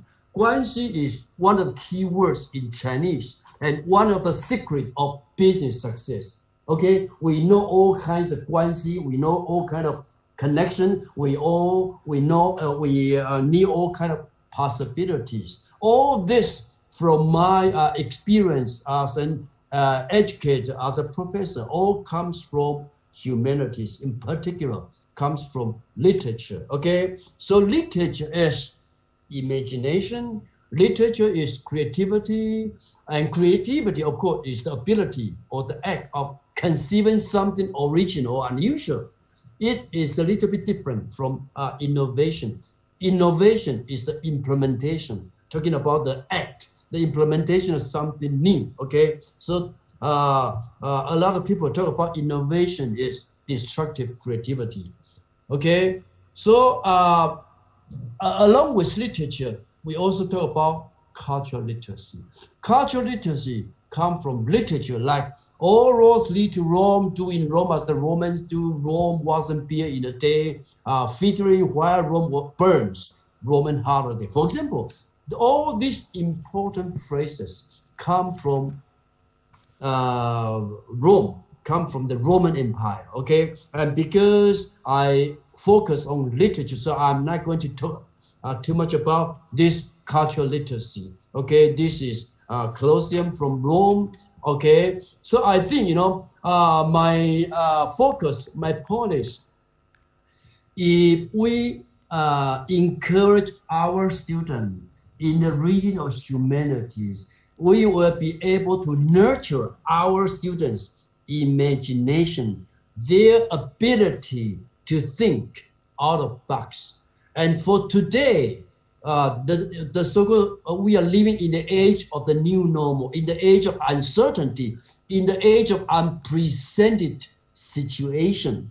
What students need is not more technical skills, but more general life purpose skills. This will be the end of my presentation. And Nia asked me to present my abstract. I'm going to do that too. Indeed, Prof. But 1 minute, Prof. There are questions come up here, so Okay, we start okay. with Q&A first, and after that, sure. you present your abstract. Okay, sure. Okay. Thank you so much, Professor Chan, for a very enjoyable presentation. Oh, wow. A big round of applause here, Prof. And then you already made us fly from UK to Taiwan to China, also to Scotland, and then talking a lot about books as well. Professor Chan's Yes. Professor Chan also mentioned a very famous and inspiring speech by Steve Jobs. I hope, and Professor Chan also hope that you all can watch or rewatch that speech. Also, Professor Chan introduced us influential people in humanities, also in entrepreneurship at the same time. And lastly, he links between literature and innovative leadership and entrepreneurship, and emphasized that a lot of authors, book authors, actually have innovative leadership and entrepreneurship skills among them. Professor Chan, I actually grew up reading Little Prince a lot, and it taught me that actually the limit is ourselves. I mean, we make our own limit. Isn't it correct, Prof? I cannot hear you. Could you say it again? Okay, Prof. Chan, actually I grew up reading Little Prince, and it taught me that we make our own limit. So the Yes, Little yes. Prince actually come up in Bahasa as well, and I watched the movie several years ago. And do you also ask your students to read the book? Yes, actually, The Little Prince is one of my required reading for my student, also for my children too. Okay. Now, before asking questions, Professor Chance, because Actually, in the West, Okay. the importance of Little Prince is just next to the Bible in terms of the volume of sale each year. Millions of copies, are sold each year about the Little Prince. Okay, thank you. I will share the screen again about the book, because I do agree with Professor Chan that we have to read the books. And then our children also, you have to ask the participant, you have to ask your children to read the book as well. Before asking question, Professor Chan, can you share us a little bit about Taiwan or Asia University? Can you tell us why must we visit Taiwan and Asia University? Must visit Taiwan and Asia. Okay, I think, I can make some announcement this Saturday on November 21st. Asia University, actually it's hosted by Asia University, is organized by me as the Dean of the International College. This Saturday from 8:30 Jakarta time to 4:30 in the afternoon, we have altogether 41 universities, both public and private, all top universities, we are going to do online education fair. Okay? Okay, okay. I believe if you belong to the Muhammadiyah system, UMY, Georgia, they have all the all the link, they have all the promotion piece, they have all the posters. Because we also invite UMY as one of the partner organizing this kind of education fair. So through this education fair, I think you will be able to see more than 40 universities learn about their features, their strength, their academic performance. And in actually Taiwan, to me, Taiwan, number one, we are very, very Muslim friendly. Okay, all the universities, including my university, provide all types of facilities for Muslims. We have halal kitchen. We have the prayer room. We have a separate toilet for men and women. Number one. Number two, Taiwan is very democratic, a very safe country. Number three, in terms of education, we have high quality education. But the key point is the tuition fee. If you do not have scholarship, the tuition fee is relatively inexpensive. Just give you some idea. If you send your student to Australia, a lot of Indonesian parents or teachers would encourage their students to go to Australia to study. 1 year in Australia is 11 years in Taiwan. Unbelievable, 11 years. Or you send your children to Singapore, NUS, for example. NUS is also Asia University, good partner, okay? We have National University Singapore, we have Nanyang Theological University, both are Asia University partners. If you send your children there to Singapore, 1 year in Singapore is 7 years in Taiwan. Oh. If you send to Hong Kong, to Korea, to Japan, another choice. 1 year in Japan, 1 year in Korea is 5 years in Taiwan. So just give you some idea. We have very quality, education, but the tuition is very, very incredibly inexpensive. I don't say cheap, because cheap means poor quality. Okay, inexpensive.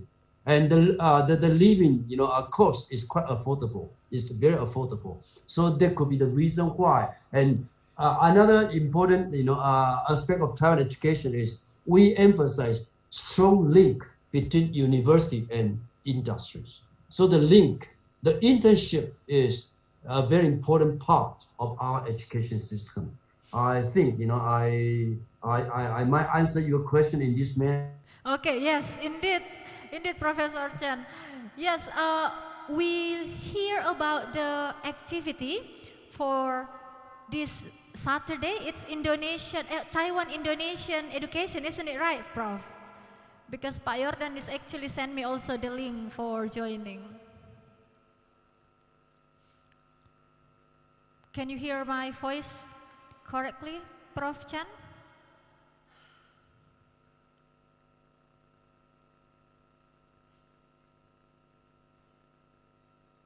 Prof. Chen, can you hear my voice now?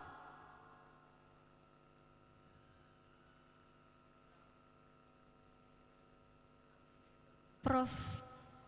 Chen, can you hear us? No problem, yes. Oh, okay. I will invite Ibu Maya Maharani. Can you unmute yourself? Because Ibu Maya has a question for Professor Chen. Sure. Okay, Ibu Maya. Thank you, MC, and I would like to ask Professor, what is the component leverage in the Taiwan to support and the sustainable and pasca pandemic? That is my question. You're talking about the support from the government about what? This all of component, maybe from governance, from academic, and from maybe public. Environment as well. So Ibu Maya asking about what support Taiwan people got for this COVID-19 outbreak, Prof. Oh, okay. Actually, I think, what you can learn from us, from Asia, from Taiwan, what Indonesia can learn from Taiwan. Actually, I would say, number one, transparent information. Okay, in the time of crisis, facts really matter. The information needs to be very crystal, need to be very clear, transparent. If you have clear, transparent information, then you will have the so-called people willing to work together with the government. We call cooperative communities. So to me, these are the two keys. If the government is trustworthy, if the government always provides transparent information about COVID-19, the people in turn will trust the government. The communities will become trusting. If you have trusting community, you have transparent information, transparent government, I think this to me is the secret of success in our prevention or in our fighting against COVID-19. Okay? Thank you, Prof. Mm-hmm. Thank you, Ibu Maya. Thank you, Prof. Chen. So a crystal clear information is very significant for us during this COVID-19 pandemic. Yes. Prof. Chen, you have time to deliver your abstract as well, Prof. So let's. Okay, so now it's my turn, right? Indeed, you have. Okay. Report your abstract. Yeah. Okay. For us. I read my abstract. Okay. Indeed. The time is yours, Prof. Okay. Thank you.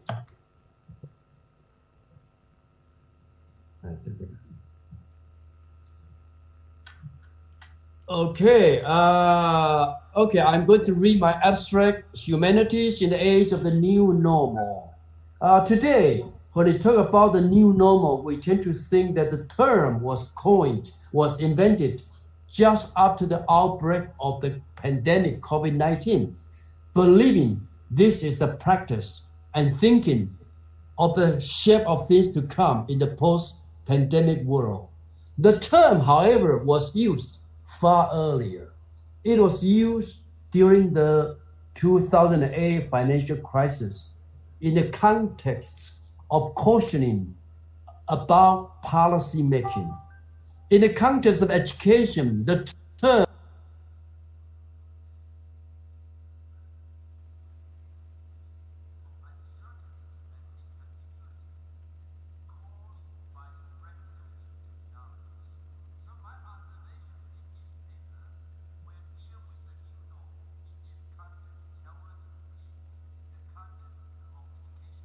arguing that in the midst of new scientific and technological breakthrough, we need to adequately prepare our students for the future and for the job market. Humanities in general, or literature in particular, plays a crucial role in this regard, as humanities help develop students' ability to combine many bits of information into a broad picture of the world, or what Steve Jobs called connecting the dots.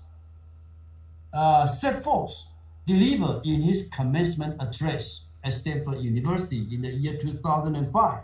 This integrating and horizontal skill to explore the possibilities of life is what we need to cultivate in our students as they are engaged in innovation, in creativity, in decision-making, and entrepreneurship as a leader of the future.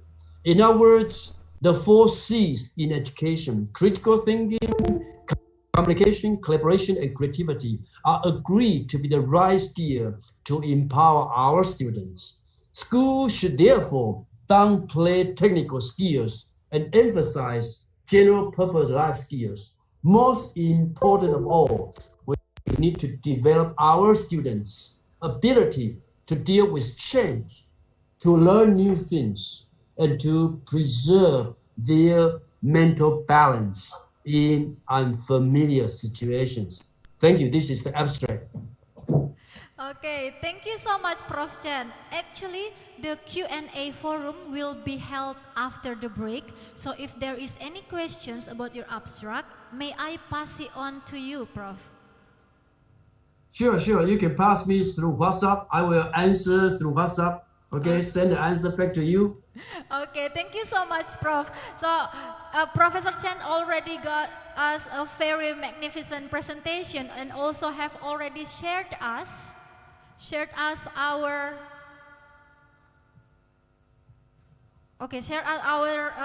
abstract as well. And after that, we've got several. Professor Chen also mentioned that it will be Taiwan-Indonesia Education Forum this Saturday, isn't it, Prof? And you all, the Yes. director of the cohorts, you may attend as well. Maybe Professor Chen can share us the link or the Zoom meeting ID so we can also share it to the director of the cohort. Sure, no problem. I send it to you, okay? Okay, thank you so much, Prof. And then, Mm-hmm. lastly, and for Professor Chen, we are so sorry if there is a misunderstanding before, and thank you so much still be with us today. And we hope we can keep our collaboration and relationship to the bright future as well, Professor Chen. Yeah, my pleasure and honor too. Okay, do you have any closing statement for us, Prof. Chen? Go global. Okay, it means we have to go to Okay. Asia University. Yeah. Go global. Yeah, because you're living in a globalized society. Okay, thank you so much, Professor Chen. And then see you in another time, and we hope we can invite you directly here in person in another time, Prof. Sure, terima kasih. Okay, thank you so much, Prof. Okay, Have a good day bye-bye. for you. Yeah, the same to you. Okay, thank you. Okay, for all participants, we have already have a complete speakers who have already discussed a different point of view from business, health, education, and lastly, we have our speaker will talk about technology. It will be Dr. Thomas Kifafele from. Okay, I will share his CV for you all because the different time between Indonesia and Tanzania, Dr. Thomas Kifafele will not be with us, but he already shared the video recording so we can play it together, but I'm going to read the CV first. Mr. Thomas Kifafele got his professional education from Swane University of Technology, Pretoria, Republic of South Africa, and also the master degree in the same university in Tanzania.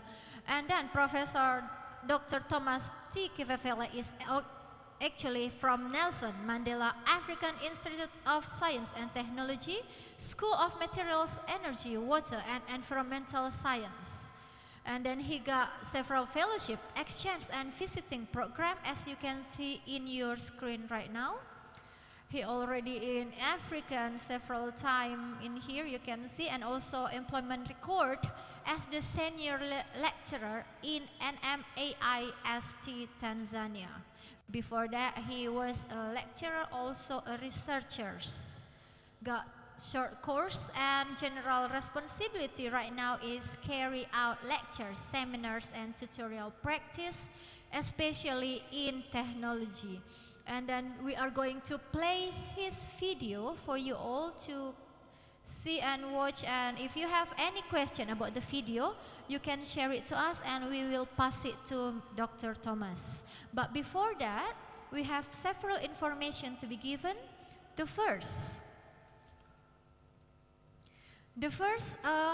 please check your email for tutorial guidelines for the Q&A forum after the break time. So we have emailed you, or you can also see it in your website, in this website, I'm so sorry. And also you can chat the committee if you have questions. And then the link of attendance will be shared in the end of this seminar. And then after that, we are going to start our Q&A forum.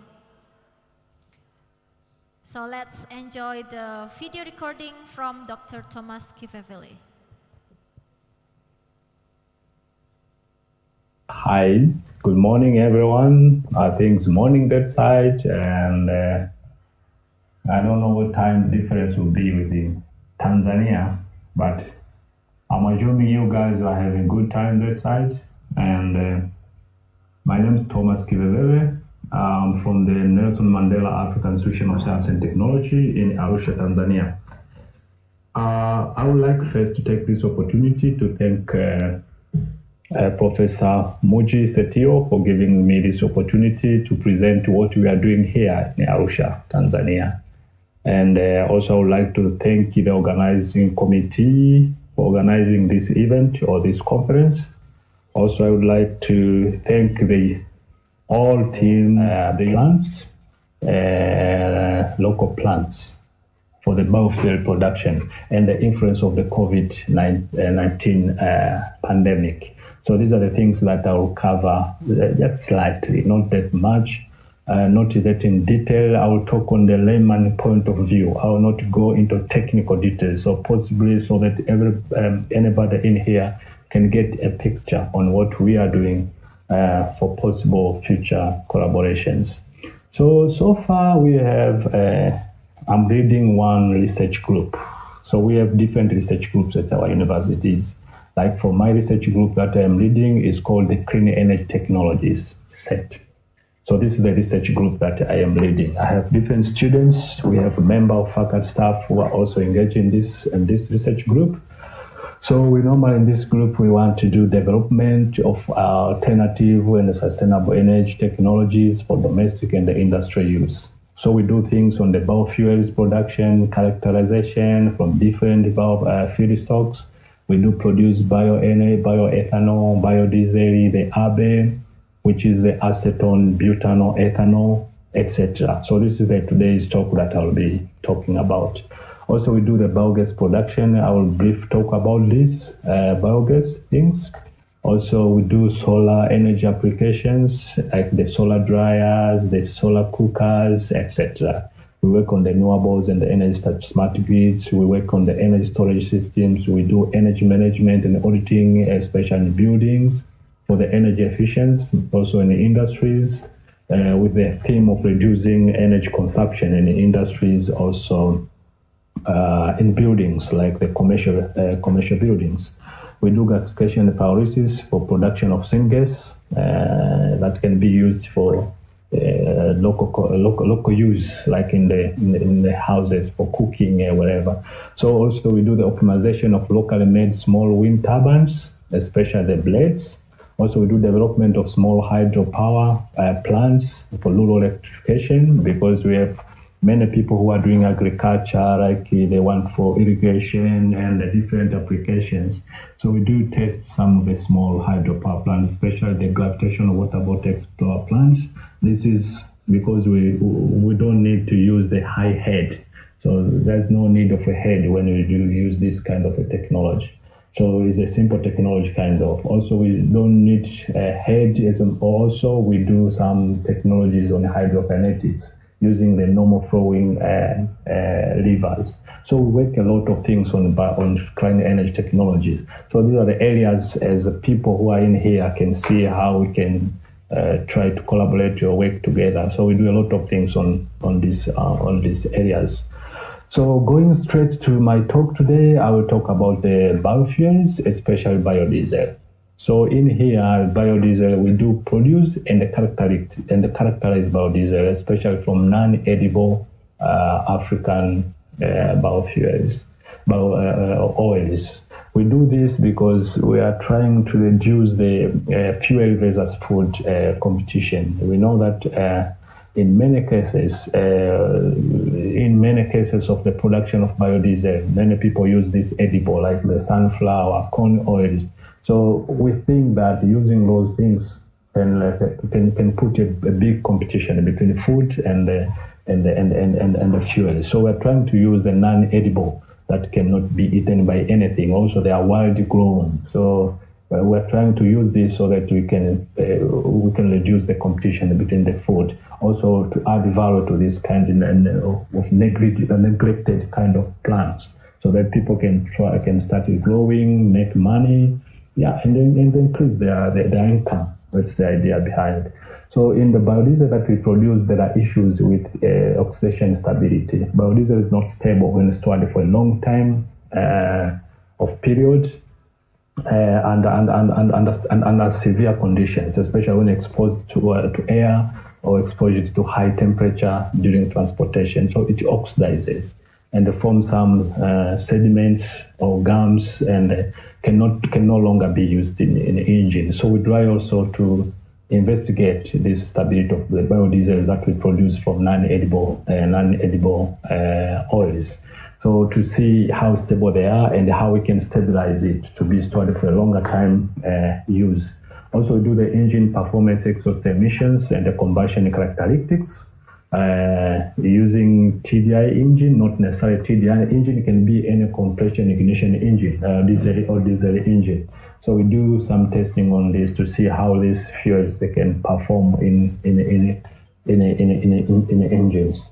So basically, I don't know if all of you knows on how we do the production of biodiesel. We have one big process and a well-known process we call the trans-esterification process, where we use the alcohols and the catalysts. Catalysts can come from anywhere. You can use commercial catalysts, but for us, we are trying to produce catalysts from wastes, especially agricultural wastes. We are trying to add value to agricultural waste, especially those with high amount of metal oxides, especially like calcium oxides. We do the calcination to get that calcium oxide or potassium, whatever elements that are in there, which are good metallic elements. So we produce the catalyst from the wastes. Also, we compare the performance with the normal catalyst from commercial. So the classification, you use the alcohols and the catalyst, and then you have the oily and the oil fats. That is the feedstock. So the oils for us we use from the non-feedstock, from the non-edible oils. So all together, when they are mixed, you can do what we call the transformation process. Transformation process, you can heat at a certain temperature, that is optimal temperature, maybe 50 to 60 degrees Celsius. Then for almost 1 hour or more, depends on the quality of the oil. Then you can do the washing, you can do the drying, then you can separate the glycerin, and then you can get your biodiesel. So this is the common process that we normally use for production biodiesel, what we call the transformation process. So this is the easiest one for us we normally use. There are many technologies that are being used, but for us we prefer this one because it's easy and it's much convenient for us. So we discussed about the issue of oxidation, that biodiesel when exposed to air or high temperature it oxidizes. So there's the issues that when biodiesel is exposed to air or high temperature, a hydrogen in the alkyl group can be removed. If it is removed, it can form free radicals. So when it reacts with oxygen, it can form hydroperoxides. And when at a certain stage, hydroperoxides, the process continue until when the hydroperoxide reacts with another hydroperoxide, then it forms stable compounds.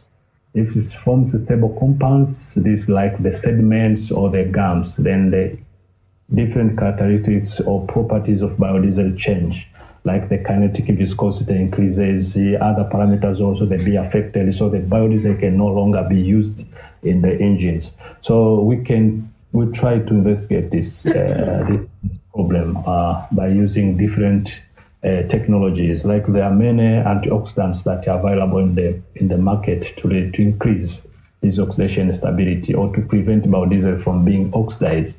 For us now, we try also to investigate natural antioxidants from different plants. We extract phenols from different plants. Also, we test for for increasing the oxidation stability of biodiesel. So we try to use the local available material rather than buying products from outside, but we still have issues that the natural antioxidants that we produce from the plants or wastes, they don't perform good like the commercial one. So we are trying to explore more plants or wastes with good phenolic content that can work better close to that commercial ones. But we also do the blendings to reduce the amount of commercial antioxidants. So we work a lot on that areas, especially tackling the issue of oxidation of biodiesel, because one of the outstanding issues on why biodiesel is being difficult to commercialize. So in one of the biofuel production or biodiesel, we had one project on biofuel that we worked on. I think it ended last year. It was a 2-year project, 2018 and 2019, funded by the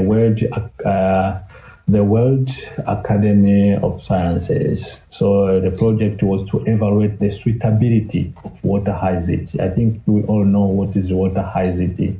This grow rapidly in the water bodies. So for us, we were interested on the water hyzite from the Lake Victoria, which is in the northern part of Tanzania, bordering the countries of Kenya, Uganda, and Tanzania. Is really affected now by water hyzite. So they are using a different means of removing these water hyzites, like the biological, chemical, manual moving, by moving it manually, just harvesting. So for us, we are trying whatever they are using it, they are throwing it or trying to burn it. Then we are trying to see what can we get from this. It's like now a waste also is a waste kind of water hyzite, and there is a possibility that we can get something from this rather than just throwing or burning and something like that. So we were trying to check if they are suitable for production of biofuels, especially biodiesel or bioethanol or biogel.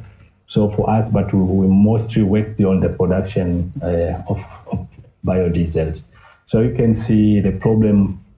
These are the water hyzites in here. So you can see people, they are being affected, really like the fishing activities are being affected. People cannot move with their canoes or boats in here also. So it's becoming difficult. So these need to be removed in here or eradicated by any means. So we are trying to check if we can get something for biofuels production or biofuel production application of these water hyzites.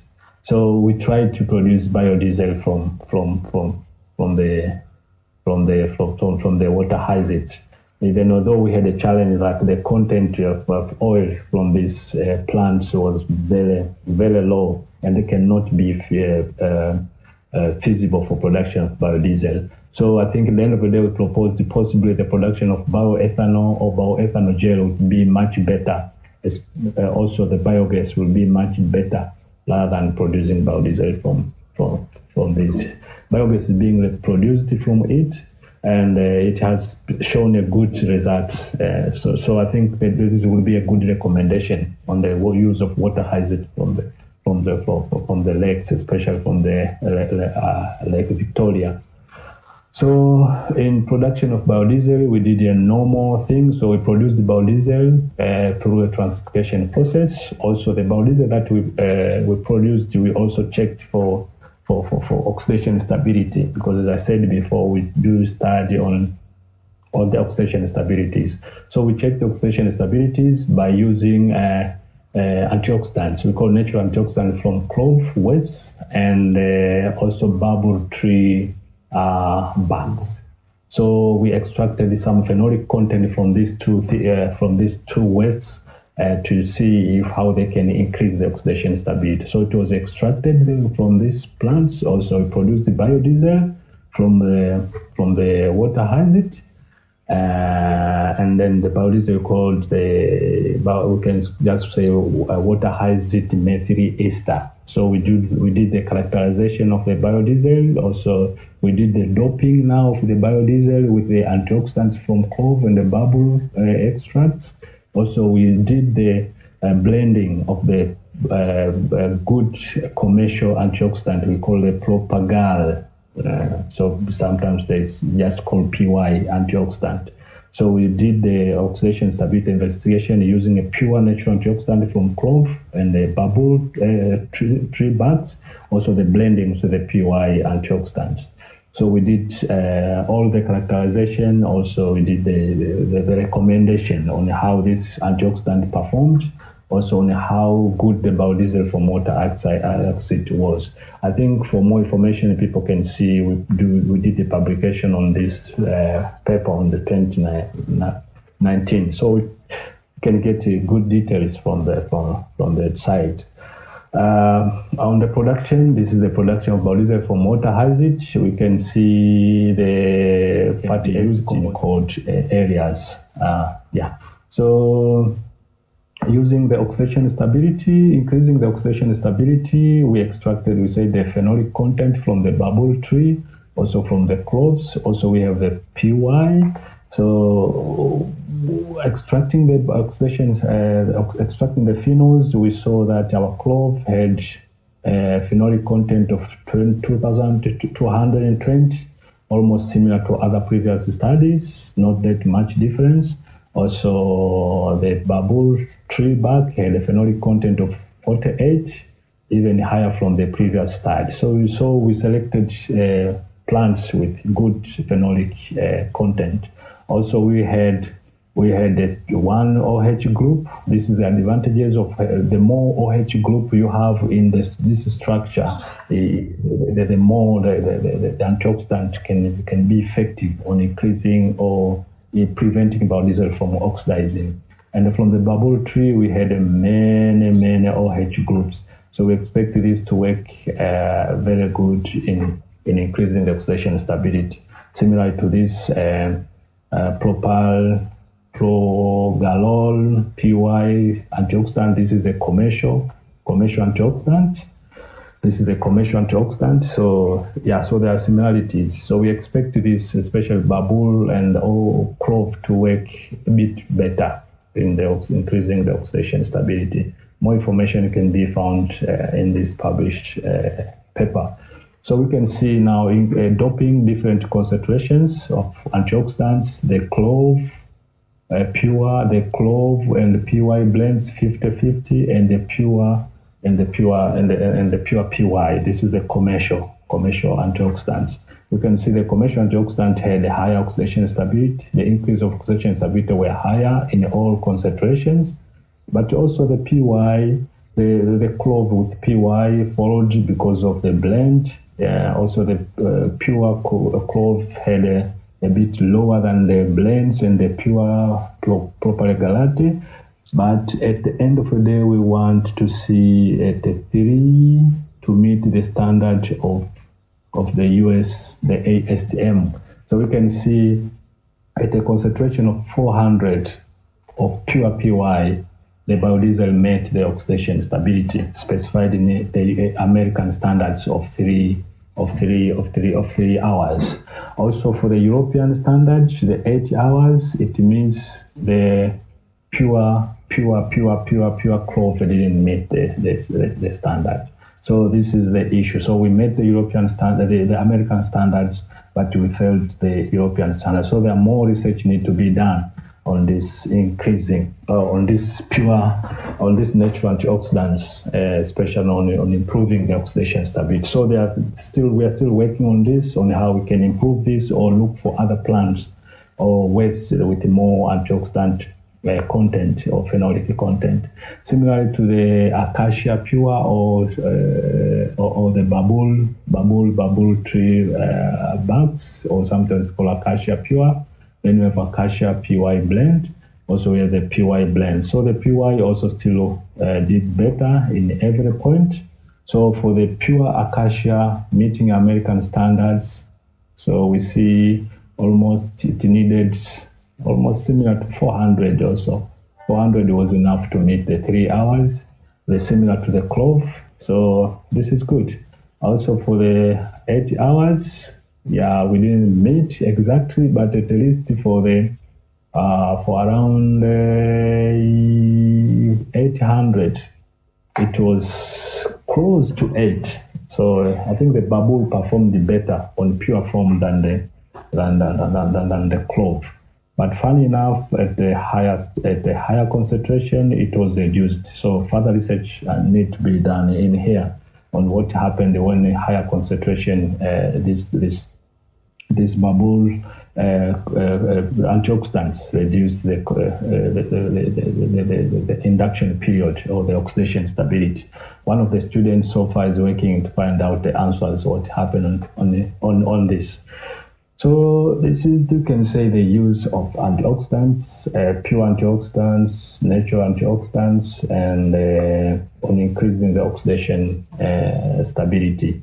So this is the area that we are working on.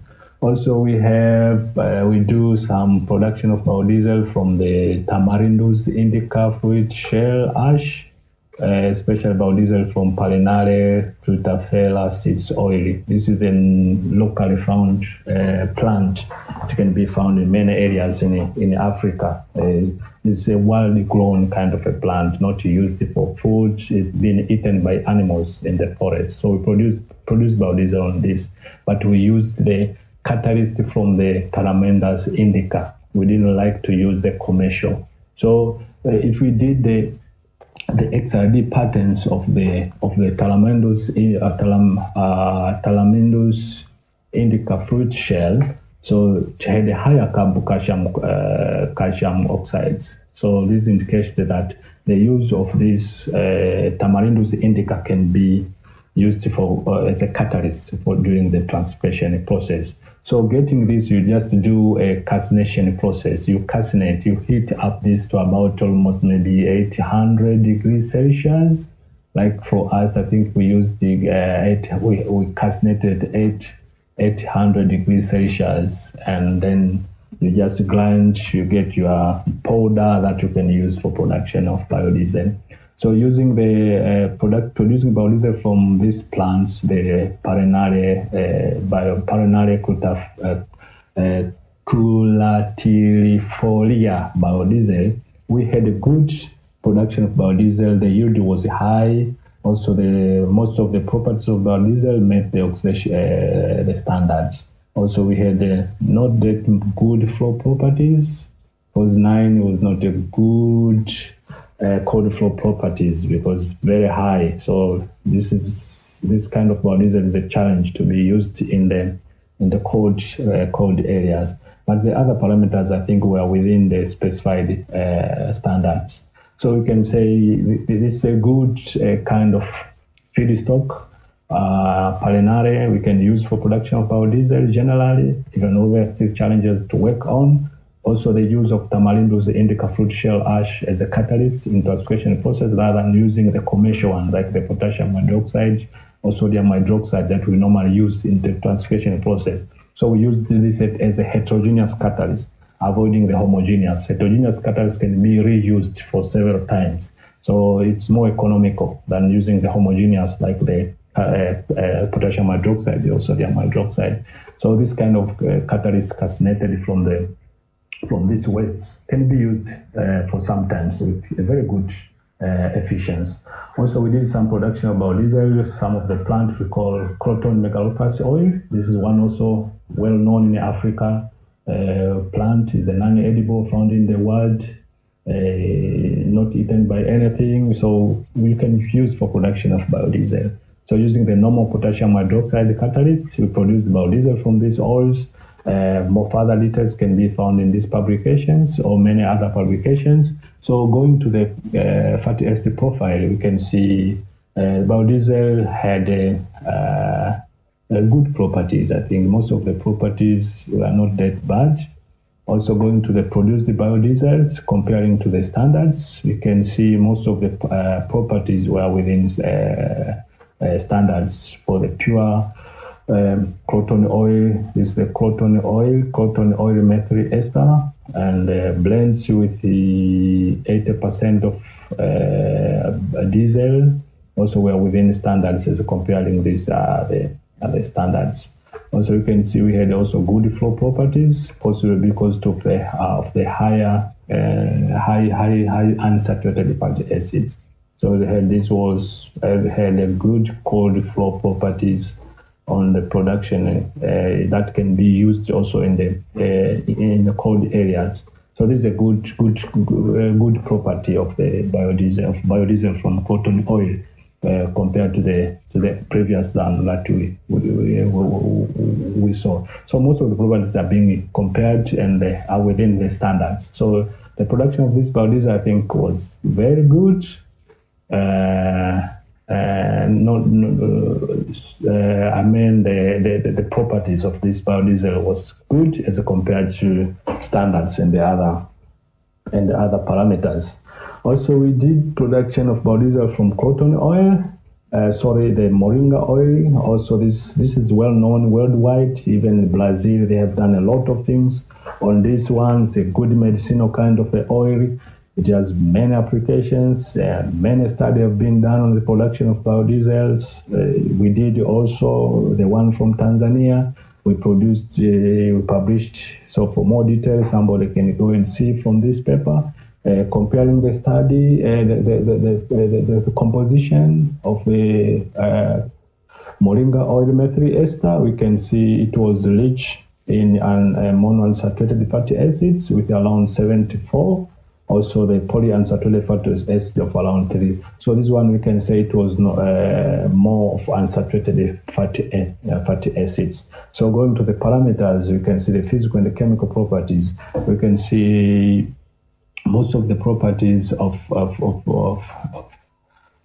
moringa oil methyl esters were within standards if you compare to the standards of the American standards, and this is the European standards. So we can see the cold flow properties were not that high, so this one is not a very good kind of biodiesel to be used in cold flow properties because the cold flow properties are higher. The temperature of 10 and the 4 is higher. This is possible due to the presence of this 22% of saturated fatty acids, making this more stable kind of a biodiesel. So we can say the oxidation stability, you can see it was around 4 point something, meeting the standard of American standards, but failed the European standard. Note that during these publications, I think the European standard was 6 hours minimum, but now the current standard for the European is 8 minutes. It's not 8 minutes, it's 8 hours minimum. This one is minimum, so it's 3 hours minimum for the American standard, the STM, and for the European standard now is 8 hours minimum. So they have changed the standard. So you can see it was it's a kind of a very stable kind of biodiesel. So this is possible due to the presence of high percentage of saturated fatty acids, which was around 24.8, even although it fails, it is not having good cold flow properties. So that's the problem. When the biodiesel is stable, good in oxidation stability, there's a possibility of having not that good cold flow properties. Those are the challenges that many researchers are working on. We are still working on how we can balance all of these things. Biodiesel is a very challenging kind of biofuel, so that's why now we are also moving now to further upgrading biofuels, maybe by doing ketonization, going to a more pure kind of biofuels like the jet fuels, or going to jet additives. That's where we are going now. That's where we are looking to work on, rather than ending up with only this biodiesel with a lot of challenges. Also, we did some study on the Maketi oil. This is also a plant found in Southern Africa. Is edible, but wild grown, not eaten that much. You can see further study on details on this study. So the market oil also it's obtained in Africa, especially Southern Africa, Zimbabwe, Tanzania, not that much, Zambia, and South Africa. So going to the fatty acid composition, we can see it was not that stable. It was rich on mono unsaturated fatty acid with 16, but polyunsaturated was 65. So just having polyunsaturated fatty acids means this biodiesel is not that stable. So we expect oxidation stability to be low and having also good flow properties. So going to the parameters now, the fuel properties of the biodiesel, we saw the cold flow properties are in here. You can see they had a good flow properties. So this biodiesel can be used in cold areas. It's going to be used in cold areas. Also, the other parameters, most of them were within standards of the European standards. But also, if you go straight to the oxidation stability now, it passed the American standards of 3 hours because it was 4.75, but it failed the European standards of 6 hours due to this COVID-19. So the one challenge is on the travels. I think we've been affected a lot on the travels, especially affecting all our exchange programs. We had a lot of exchange programs with our colleagues in Europe, a lot of stuff we are visiting in Europe, a lot of stuff we are visiting from Europe, we are visiting in Nelson Mandela, here in Arusha, Tanzania, but everything stopped. So our research activities are all affected, especially on staff-student exchange program, or research, we can call the research collaborations. Also, this also affects the internationalization of our university. Also, we have a challenge of sample analysis because of the closure of the labs, because we normally don't have all the equipment in our place. We depend sometimes sending samples to abroad to analyze some of the critical parameters. So due to the closure of labs, due to COVID-19, this has been affected. And if this has been affected, it means they have slowed our research activities. Also slowed, due to this lockdown, it has slowed our research activities at a huge exchange. Also, because now we are transforming from the normal teaching, the conventional teaching, face-to-face teaching, we are moving to, sometimes due to COVID, we are moving to online learning systems. So there are challenges that we were not prepared. I think this is a problem to all over the world. Not all students have good, the staff have good access to internet. Also we have issues, lack of teaching and learning pedagogical skills. The faculty members were not trained to this online thing. So we are struggling this and this. But the good thing is we are learning, we always learn. Also the university is trying hard to work on how we can improve our pedagogical skills, especially on the online teaching pedagogical skills. So these are the main challenges, issues that we have been affected by the COVID during the severe COVID-19 issue, and still till now, we are still having the same problem. So yes, the doors are opening now. We are trying to send samples, but not that much. Things are improving slowly. So we expect possibly in the near future things will be okay. We hope so. So there are a lot of initiatives that the government and the university have taken during this period of COVID-19, like the online faculty development program to train faculty for the online teaching and the pedagogical skills, to equip faculty with the skills of transacting online curriculum, because we used to this face-to-face curriculum kind of. The online curriculum, I think, are slightly different. So we are trying to get some of the trainings on this. Also, a series of live webinars, online workshops, and leadership talks are being organized by the university, government, and our partners, especially from Europe, US, Asia, wherever, on academic interest, the faculty and the students. So we are also so far establishing, because this exchange program have been affected, that traveling of staff from Africa to Europe or Asia or US, and from wherever. So now we're trying to change the system to establish what we call the virtual mobility. It means people stay here and possibly faculty or students from the other side can teach or wherever means but to be online. So we call it virtual mobility. So we are now establishing, signing different memorandum of understanding with the European Asian partners on the virtual mobility programs. So it's a challenge, but we are trying by any means to find solutions on how we can address these issues, because we normally say life must go on. We can't just stay because of COVID-19, then things will be more worse. So we are trying all the best. So wherever it is, I think this is the issues that the COVID-19 has affected us, and the initiatives that the government and the university are taking. I think let's mark end of my presentation, and for any questions, I think unfortunately I will not be you live online because of the big time difference between Tanzania and Indonesia. But it was my pleasure. It was my pleasure to present to you this talk, and I hope everyone has enjoyed. So please let us communicate with my email that can be seen here. Also, for easy communication, you can use my WhatsApp number in here so that I can see your question or whatever queries that you see we need to discuss, or anything that you see is of interest for you and for us as well. We'll be happy to hear from you. Being saying that, I would like to thank you all. Thank you, the organizing committee, for giving me this opportunity to say something from our side.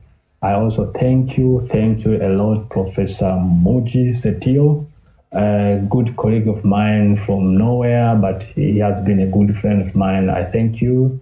I thank you very much. I hope this kind of collaboration will continue, and I hope to see you in person in the future. So you're welcome in Tanzania. So possibly one day I will come to Indonesia. Who knows? Yes. So please feel free. And when things are open up after COVID-19, possibly, I hope we will make good collaborations, and possibly you will visit Tanzania and I will visit Indonesia as well. We build a good and sustainable collaborations.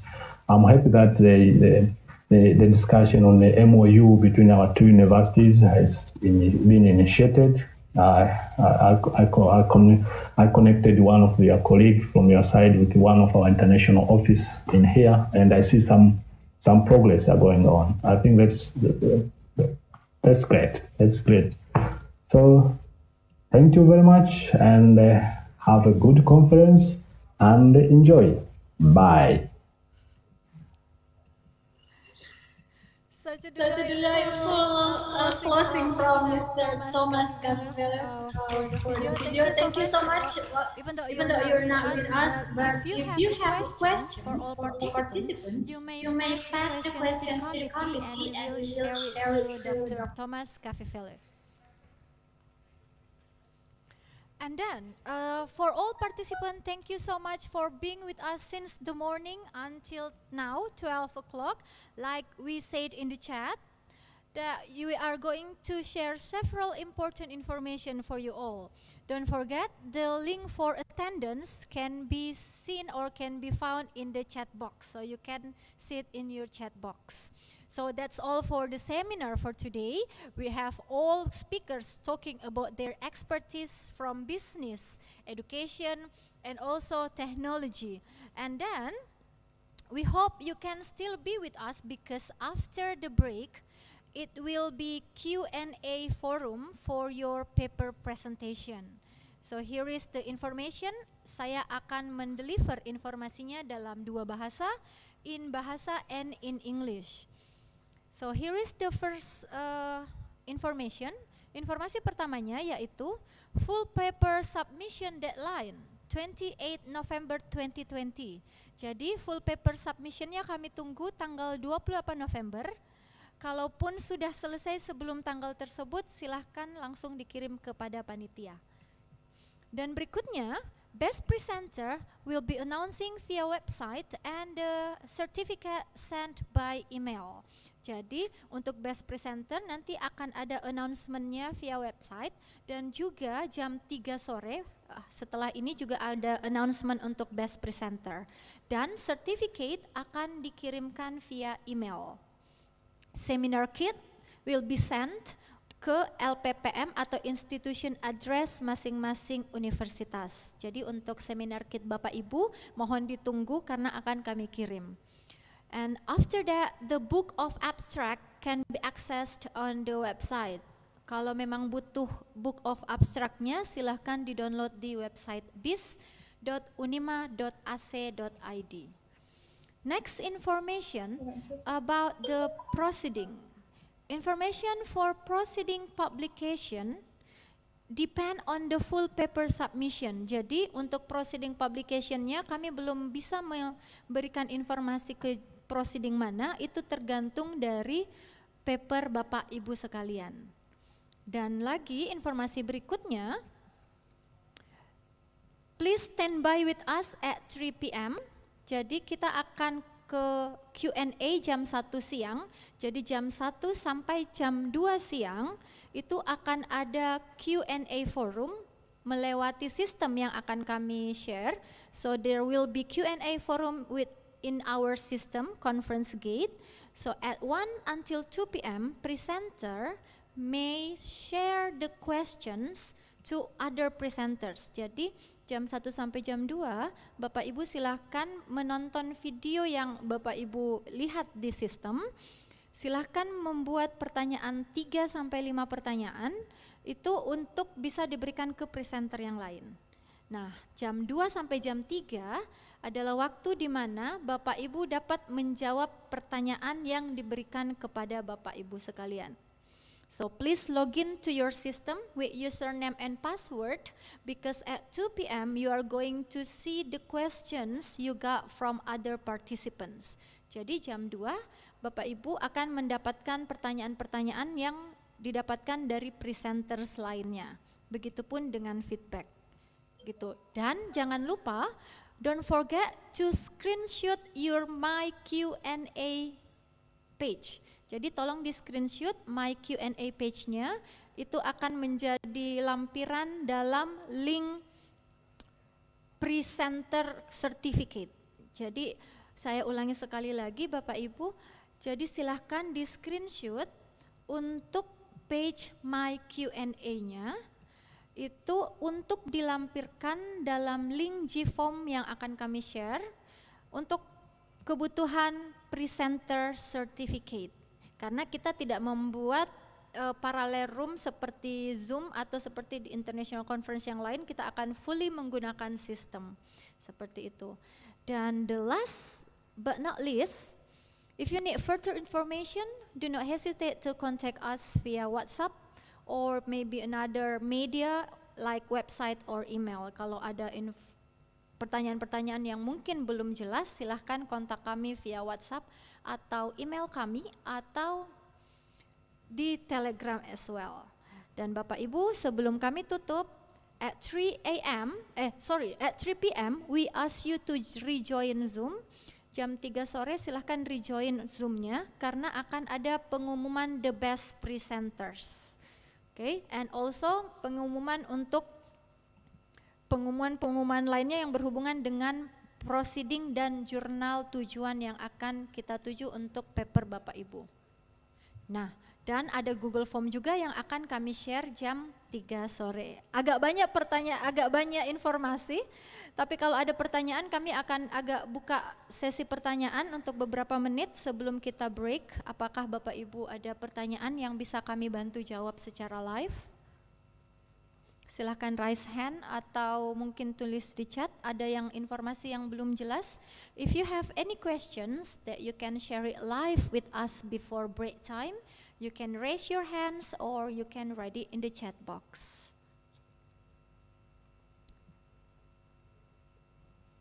See, okay. Okay, once again, if you have any questions later, you can WhatsApp the committee or you can email us or you can use your Telegram to communicate in another way. Jadi Ibu Bapak jam 1 sampai jam 2 adalah waktu Ibu Bapak untuk memberi pertanyaan di conference gate. Jam 2 sampai jam 3 adalah waktu Bapak Ibu untuk menjawab pertanyaan-pertanyaan tersebut. Oh, I'm sorry because there are participants from abroad here. I will make it in English as well. 1 p.m. to 2 p.m. is questions time. 2 p.m. to 3 p.m. is answering time.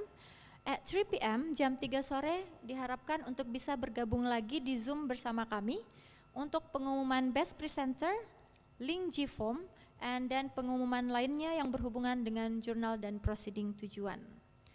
And at 3 p.m. please rejoin Zoom for other information regarding the best presenters and also the journal. Thank you so much, terima kasih banyak Bapak Ibu sudah bergabung sejak pagi tadi. Dengan ini kami tutup kegiatan pagi hari ini dengan ucapan Alhamdulillahirabbil alamin. Wassalamualaikum warahmatullahi wabarakatuh.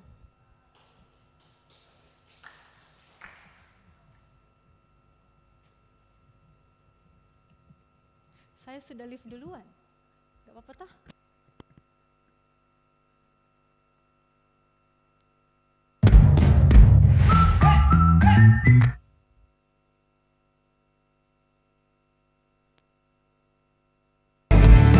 Mari bergabung di Second Borobudur International Symposium tahun 2020.